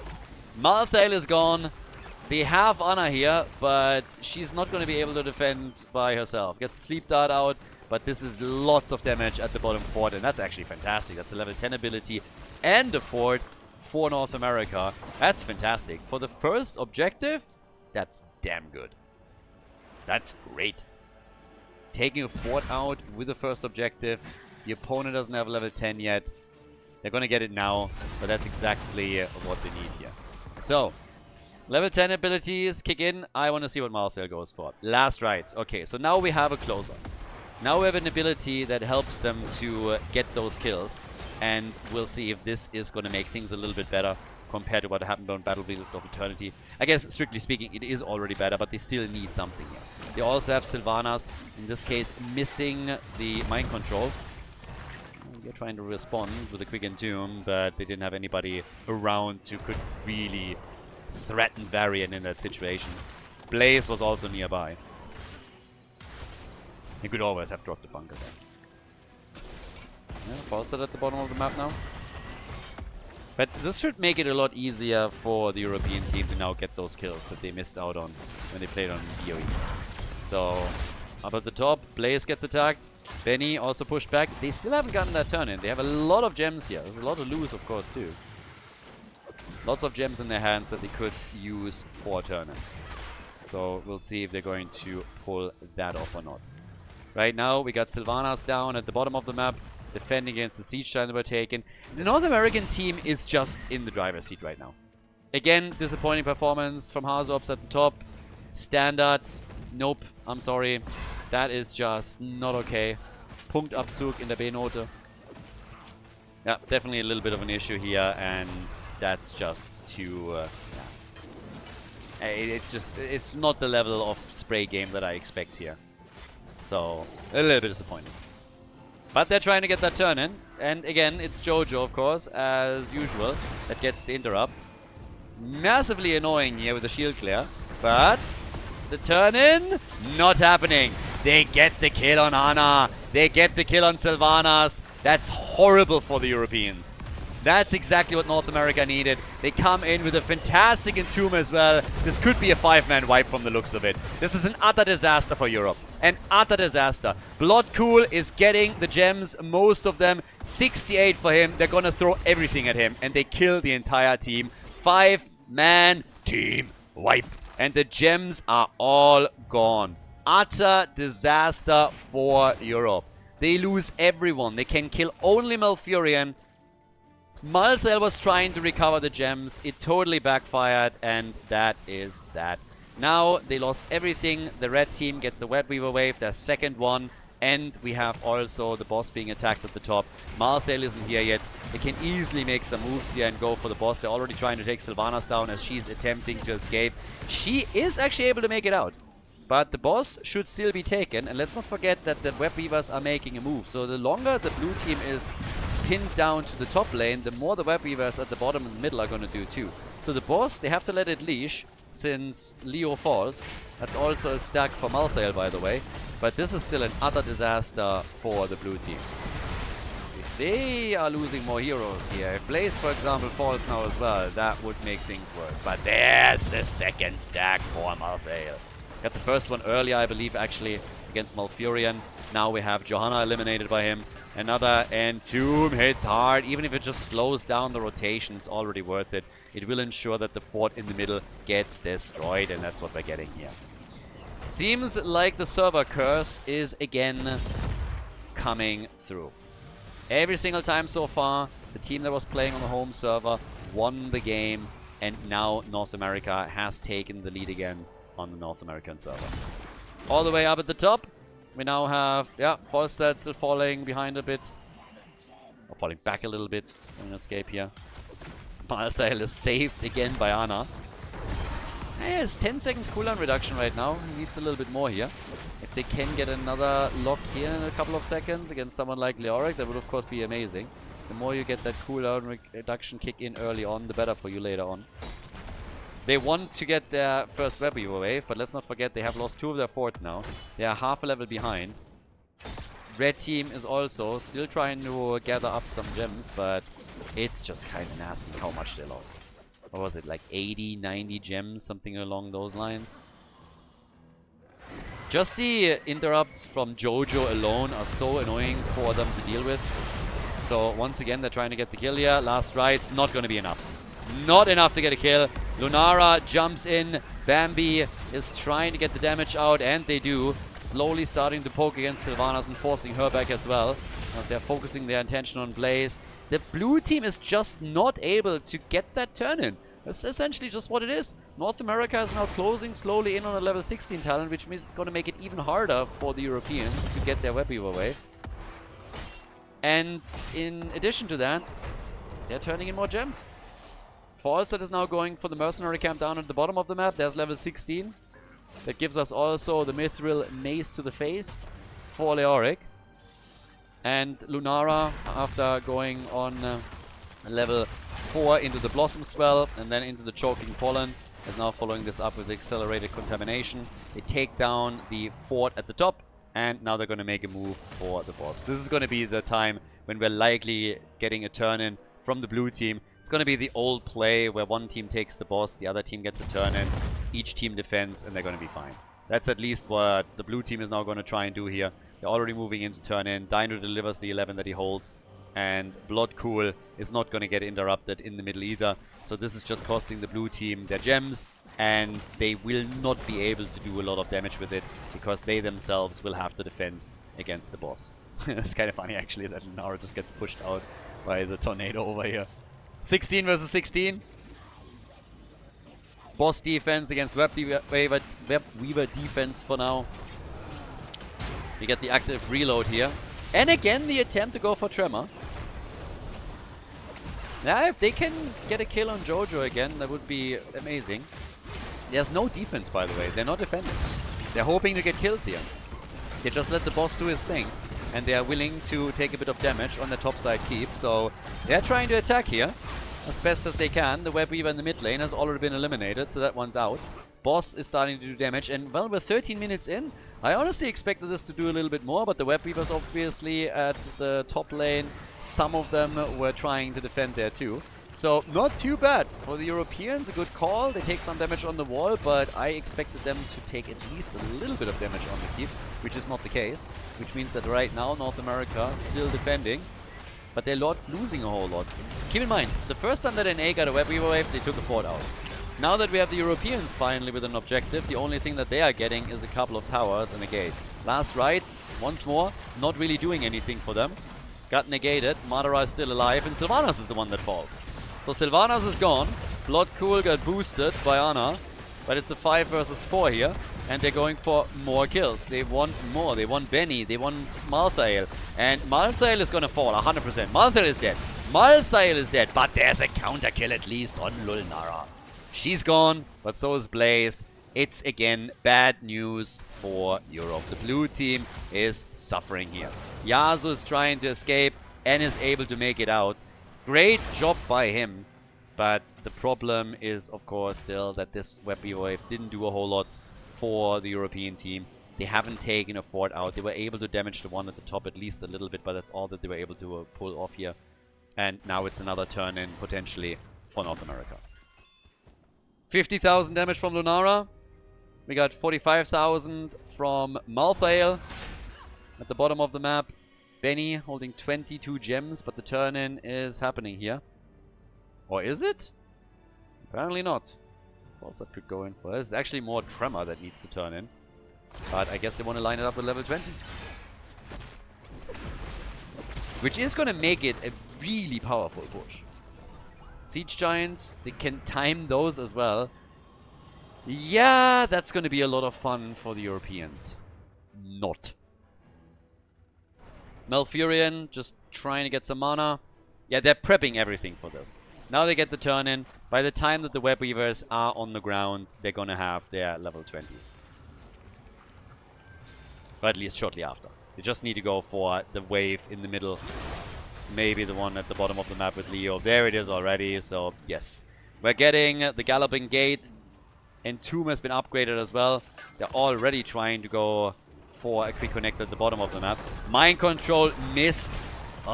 It's bad news for Europe. Yeah, they are not looking good here. This is going to be a tough battle for them. Level 20 talents on the other side. If now heroes start to fall, Europe might lose the game here. They again go for the taunt, this time on Leo. No consequences whatsoever. The bottom keep is a goner 100%. The one in the middle likely gonna fall too. They get Malthael with the Entomb. He's gone. Malthael is dead. Gus has been used too. They're trying to isolate them even further. And this is now a 5 versus 4. The Storm Talents, a massive advantage for North America as they go for the second keep. There's even a keep at the top lane that might get destroyed here, even if they don't go straight up for game. Mind Control, it's not going to be enough. They're trying for Benny. He's low, trying to escape here. The top keep is taking damage as the red team is looking to end the game. They're going for Dino. Sylvanas is gone. Sylvanas is dead. Malthael is dead. And the core is under attack. Benny, Hazel, they're all trying to defend. A little bit of a stutter step here. Obviously well aware of the fate that they will have in game number 5. Once again, it is North America that pulls ahead in the series. They take the lead. It's a 3-2 score as we are heading straight for game number 6. GG.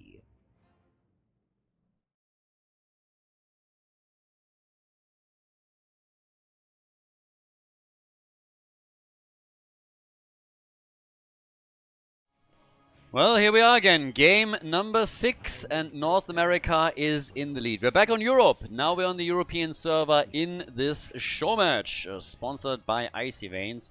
Over on the left side, Hazorps for the European team with Sergeant Hammer. We got Bloodcool on Dehaka, Dainu on Jaina. We got Bad Benny on Anubarak, and Yazu on Lucio. To the right side of the map, North America with Fancy Pants, aka Yeah Boy, on Blaze. We got Tremor on Jana. Iptings is playing Greymane, Valama on Rega, and Madara is playing Sylvanas. Alright, so somebody has to break through that cycle. So far, every time a team played on their home server, they won, and somebody has to break through it. Maybe Madara can channel the power of the Uchiha and get themselves a big lead over the Europeans and lock in that 4th victory. We'll see. I mean, it's match point. This is obviously match points. The best of 7 series, and since NA is currently in the lead here, it means if they take this map, they would actually claim victory in this. There's $500 on the line, and I think it's a 70-30 split, so the team that wins the series takes 70% of that prize pool, and the second place, the loser, is still taking 30. So, constant server shuffling here as well. Hazorps sitting at the top. Auto attack after auto attack, working it. As down here in the middle, we might have Greymane getting murdered. Yeah! Straight into the lick. Okay, so now, for the second time in a row, we have the Europeans getting first blood here. I gotta say, I'm still a little bit intrigued who dies first on the blue team side. After we've now had Dino and Bloodcool die twice each. I want to see if it's going to be somebody else or if one of the two is going to be the first one to fall. At least they're not first blood anymore. That job has been taken over by the North Americans from the looks of it. Siege Giants after the 1 minute mark, targeted and taken. Top right, that's where we're now getting our quick pick for the next camp. Both the teams are working around the camps here. And Bloodcool at the top. Yeah. The only global in the game. He could play a big role here in order to get his team a small lead in experience. Having Sylvanas is obviously nice as well. It's always the same. You want to get as many structures without the objective as you can on this map. Sylvanas helps, of course, with that a lot. So if you get good rotations with her, and you can sneak that in, you might just be able to destroy a wall, destroy a fort or something. And that's what they're trying here right now. So Madara is already moving in and threatening Hazorps a bit, forcing him back. And they're getting a tower fairly easily. Trying to just take a few more structures out so that if they claim the temple at the top, they can directly threaten the first fort of the game. Benny at the bottom of the map, well, at the bottom of the screen, currently on 50% of its HP.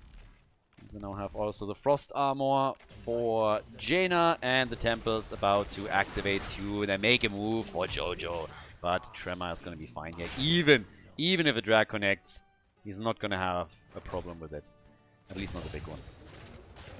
Now for the blue team, obviously, it's level 7 that really counts. They want to, they need to get as quickly as they can. Mobility for Sergeant Hammer. This is going to be pretty important for them. So we'll see if they can lock that in quickly. For now, it's temple time. Objective number 1 in game number 6. Do we go the distance, or is North America turning this server curse around? But yeah, I feel like the series is also highlighting fairly nicely what the big problem is when we are talking about like the cross-server play. It would be nice if they had the technology here in Heroes of the Storm that ping was less of a problem, but it's very, very difficult to just host cross-server games. There's other games that have done a pretty decent job with the technology to make sure that you have less of a ping issue, so that you can actually play with players from different servers, and that would be pretty amazing for Heroes of the Storm. I mean, just imagine if, for example, the technology that Frost Giant currently has with their games, where they try to eliminate the server ping problem, if that was in Heroes of the Storm. All of a sudden, you could just play from all over the world in the same games, and it would make it much, much easier to also find decent matchmaking, because one of the big problems that we have in regions like, let's say, ANZ or even North America, is that it's just tough to find good games, or games at all. Finding kills, on the other hand, at least in this series, doesn't seem a problem for the NA team, because they take down Sergeant Hammer during that fight, and they are going straight up for the fort. Nearly got a kill against Jaina and some of the other heroes too. But Dehaka, can they at least take Madara down? And the answer is no, instead Lucio falls.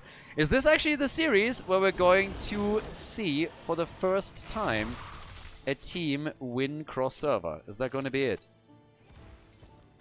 Hazu died first in this game, but now we have a small advantage for North America. They're not only ahead in structures, but they've also now taken a bit of a lead in kills, slightly in experience. Nothing crazy, nothing to write home about, but still something noteworthy here. And trying to break, obviously, the rhythm that we've fallen into earlier.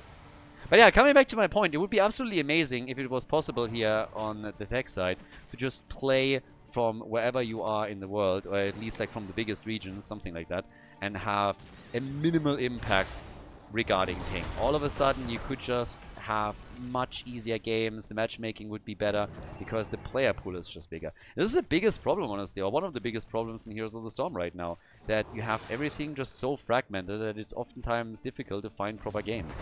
And it's generally something that matchmaking struggles with because the player pool is small, so if you could unite them in just one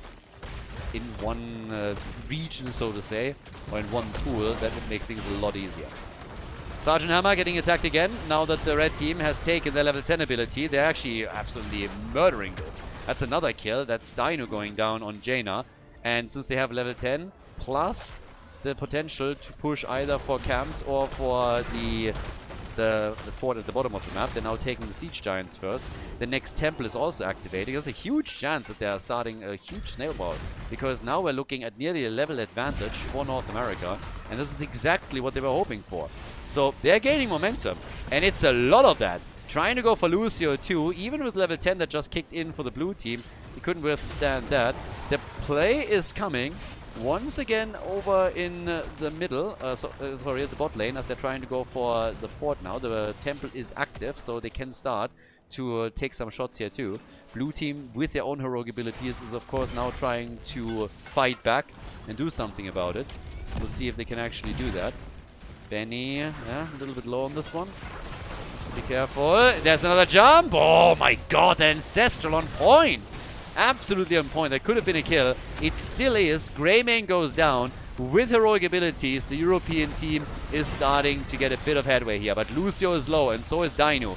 All of them mega low. So is Jojo. Everybody's low. This entire thing is crazy. Sergeant Hammer with hit after hit. They go for Madara. 11 hit points. He goes down. Jaina falls, but then shortly after, everybody else is just absolutely getting wrecked. full 5-man team wipe against North America. They're losing everybody here. The European team claims control of the bottom temple and finally win the fight here to turn the game around again. But damn, that could have gone either way. That was so insanely close here. Shots fired now. 6 kills to 4 in total. That bottom fort will fall, and in the middle we already had additional pressure. This is where Bloodcool was able to push for another fort and take this one out too. But wow, that was a massive, massive step right now for the blue team forward. They negated the experience advantage of the North American team, turned it around, took a lead by nearly a level, and have also gotten the structural advantage by destroying 2 of the forts and seriously damaging the one at the top as well. So, great news for the blue team. Definitely haven't won the game yet or anything, but that helped. This, on the other hand, is a bit of a sneaky move by the NA team. And they might just be able to get away with this. And Nubarak, can he dive in? No, it's claimed, it's taken. The boss is stolen. The timing was absolutely perfect here. Dehaka with a lick though, as they go for Greymane and they get another kill, and they're trying to follow now up with Lucio to see if they can get a second. That one is not possible for them, but now we have Siege Giants and the boss at the bottom of the map making a play for the fort. And that was a sneaky little move by the red team. So good on the North Americans sneaking that boss in. It was close though. 1-2 seconds later, and this could have backfired heavily. If that fight would have been forced on the point and they lose it, then all hope is lost. But as it stands, we have the boss at the bottom of the map doing solid damage. They take a fort out. Jaina, by the way, is currently on a fully completed baseline quest. So Frostbite has already been completed. And yeah, so far so good. European team a little bit ahead here. Double altar or double shrine is coming up next. Dehaka and Anubarak, the ones that haven't died yet in the game. And they're attempting to re-engage again. Stun is missing though. Benny, he apparently expected a juke. Totally missing that one. Now we have Madara still defending here, but the temples have been called out. They have been activated, or are about to activate. Siege Giants at the bottom of the map now. And they had a really they had a chance there. North America was in the driver's seat for just a little bit. A chance to break the spell.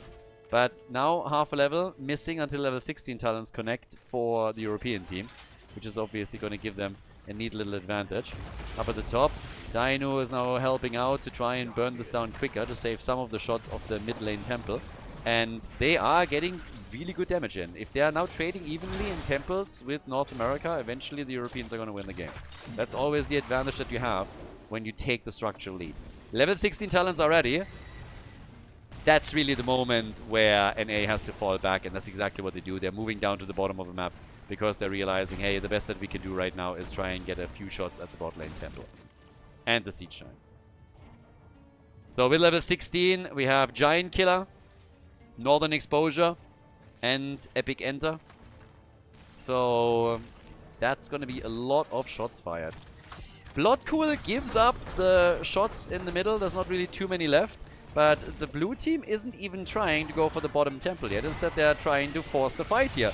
As long as they have the talent advantage. They go for Sylvanas, and she is gone. Sylvanas is gone. The rest of the red team seems like they're going to be able to retreat.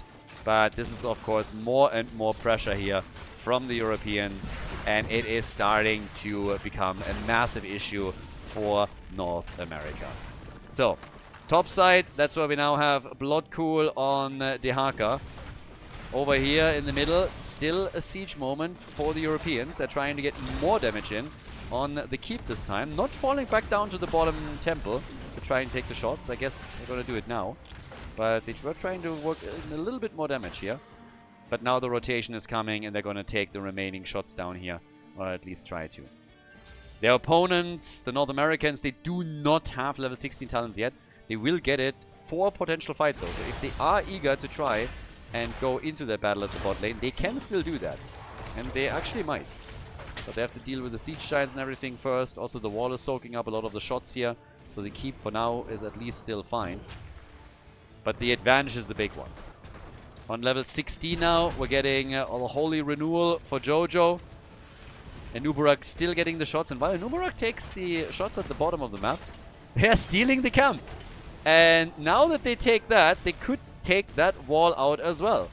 They're already destroying the entire minion wave that has been accumulated here. So they can now make a play for that topside wall. And that's a little bit of an issue because nobody is dealing with it. And I think they're not even expecting it. Instead, the red team is going for the siege giants. But this means that the camp and the minion wave that is at the top is now going to get even more value for the blue team. So they are pulling heavily ahead here as they're getting closer and closer to a potential level 20 talent. And yeah, the boss up in 30 seconds. This might be one of those moments where NA decides that it's time to go for another boss play while they're still playing with an even talent here. Sylvanas is at 20,000 damage. Sergeant Hammer at 36k. And Jaina, for example, she's at 26,000. So we have two heroes over on the blue team side that are much higher positioned in damage than the top damage dealer for the red team. And now Jojo gets attacked quickly. BFG not doing too much, but even more damage now in the middle. Again, every single little bit helps if you are looking to win the game through the objective with the temple shots. So if you are able to take those hit points down from the keep, from the towers, then hey, fantastic. Took another step here. Blessed shield misses. Hazu still in trouble, but not enough to end in a kill. Instead, Jojo gets caught and gets destroyed. Johanna eliminated. She's gone. Benny keeps missing these stuns, by the way. But Blood Cool on the Haka, he connects those tongs time and time again. The Ancestral saves him for now, but after being cocooned initially, Blaze is targeted and killed. And now they're going for not only Rhaegar, they're going for both of the wolves. Rhaegar's about to fall, so is Greymane. And this is likely going to be the end. Full 5-man team wipe. Once again, everybody is getting destroyed here on the side of North America. They get murdered, and it looks like we're going to go to game number 7. We're going the distance on this series, on this show match here.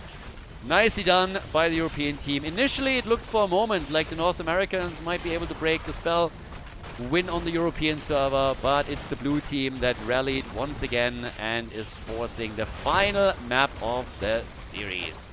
Job well done. Tremor's trying to delay it, but obviously he can't stop it here. This is a victory on Sky Temple for the blue team. Well played. And we'll go to the final, the 7th map in this show match between Europe and North America.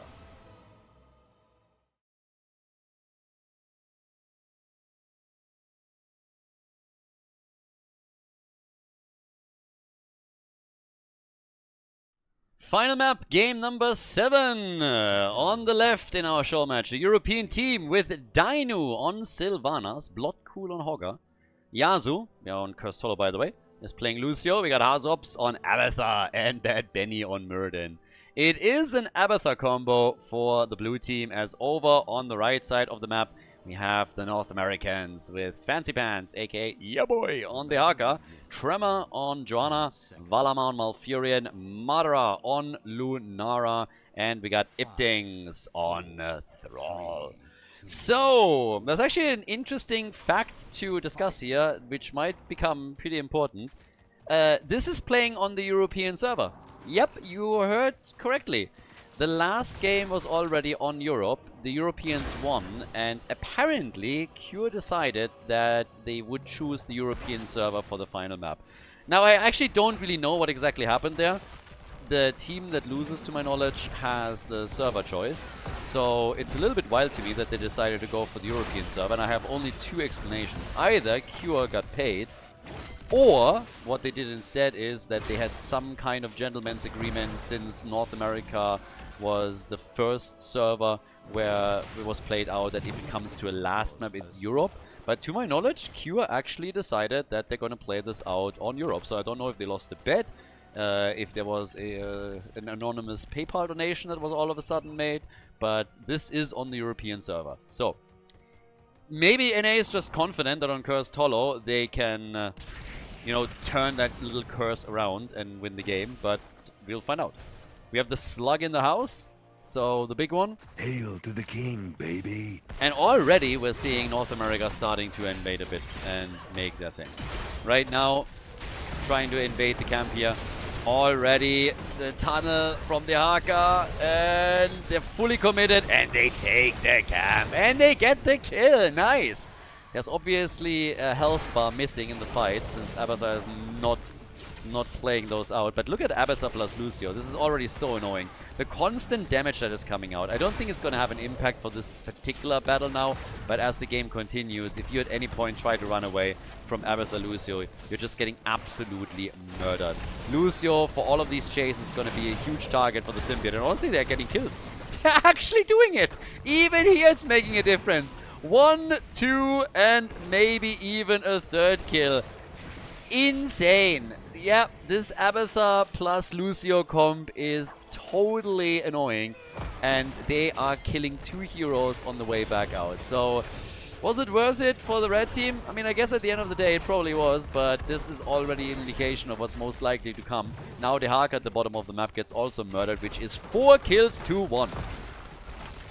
Another great target, of course, for Abathar throughout this game is going to be Muradin. Muradin, his survivability is going to spike massively in his damage output as well whenever Abathar is able to help him out here. So he can go real deep on a lot of these. With them also running Sylvanas, they now have a chance to go for structures directly, and this is what we're seeing here. The NA team is already having problems at the bottom of the map. The wall is destroyed. The fort is taking damage. Thrall has now also gone for stacking on level 4, by the way. But this will be a really, really interesting game, specifically after we are hitting level 10, because Abathar's impact is going to increase by a lot, and already it's been pretty huge. So Thrall sniffed out here, Benny jumps in right away. Obviously, you can never count on a 1v1 situation when your opponent has Abathar. There's the interrupt, and talking about Abathar, instantly helping out with this. Benny totally fine here, so Sylvanas. The Haka is still dealing with the bottom of the map, as we have Hoggart trying to take the Siege Giants away. And now Lucio is also coming in to try and help out here. The Haka, yeah, well, they let the Siege Giants slide. They're not going for this right away. They know that Abathar can help out with the symbiote at the bottom of the map as well. So they were just okay with it for now. Siege Giants are stolen. Benny is a bit low here. Can still hop out. Hops in because he's going to get the symbiote in a second. Or so I thought. And it was Sylvanas that they go for instead. But Lucio is here. And that's going to be the end of Malfurion. Valamar is likely going to die now. Yeah, he's gone. Dainu escapes with under 50 hit points. And then they go for Thrall and take him down as well. 6 kills to 1. The early level 7. Ooh. Tough times for North America. That is a rough one right here. Now, the fort at the bottom of the map has already taken damage. Now they're going for even more kills. The fort at the top will most likely going to eat a lot of damage as well. This is getting very problematic. The momentum swing that we have here for the European team is nasty. Absolutely nasty. They're getting a fort now. We're not even 5 minutes in. We're not even 5 minutes into this game. And they're gonna get a fort at the top now. And they might get another kill. Abathar is gonna be a huge pain in the butt as usual, but at least Madara is able to get out. Lucio, on the other hand, is just wreaking havoc. There's a reason why in most teams on the, in most games on the European server, when we talk about, I don't know, the Anniversary Cup, any other tournament, we have Lucio banned against Yasuo basically every game. Very rarely does he get Lucio. There's a reason for that. And you can already see it. Now, obviously, this is going to be made worse by the fact that Abathar is part of this, so a symbiote can make all of this even more of a problem. But it is an issue for them, and you can really tell. Sylvanas pushing the bottom fort. They're going for more kills. Now it's Lunara that falls. They're about to hit level 10, by the way. Stormbolt does not connect, but Sylvanas is now going for the second tribute. They are isolating the next target. They have level 10 abilities, and Tremor is gone. Johanna is dead. An absolute disaster for North America. The Europeans are going through them like hot butter through cheese in this early game on Cursed Hollow. Game number 7 of the Icy Veins show match. Now we have heroic abilities. We have a boss that gets attacked immediately. And it's a 1.5 level lead already. Abathar went for the ultimate evolution, obviously. We got Avatar in. We got the Shockwave. Easy claims on the boss, and they can now move towards the top to take another one if they want to. Letting the boss just sit there. I mean, Avatar can take it. Lucio is just guarding it for now. They want to take as many of those as they can before level 10 hits and really just connect all of this at the proper time. If they, for example, get the tribute at the bottom right now and then have the bosses push, can you imagine the amount of damage that's going to be done during that curse? It's going to be insane. And that's what they're playing for, essentially. Even if the red team tries and defend this, the boss will push at the same time and guarantee to do more damage if the opponent can't properly defend here. So that is just bonkers. Channel is slowly happening. Muradin, I told you, he's going to be the target for the symbiote, and he's doing fine right here. Massive damage dumped straight into the opponent's team. They go for the curse. Boss is taking out the bottom fort already as is, and the red team is being pushed back here. 17,000 damage for Sylvanas, but Hazorps loses the copy.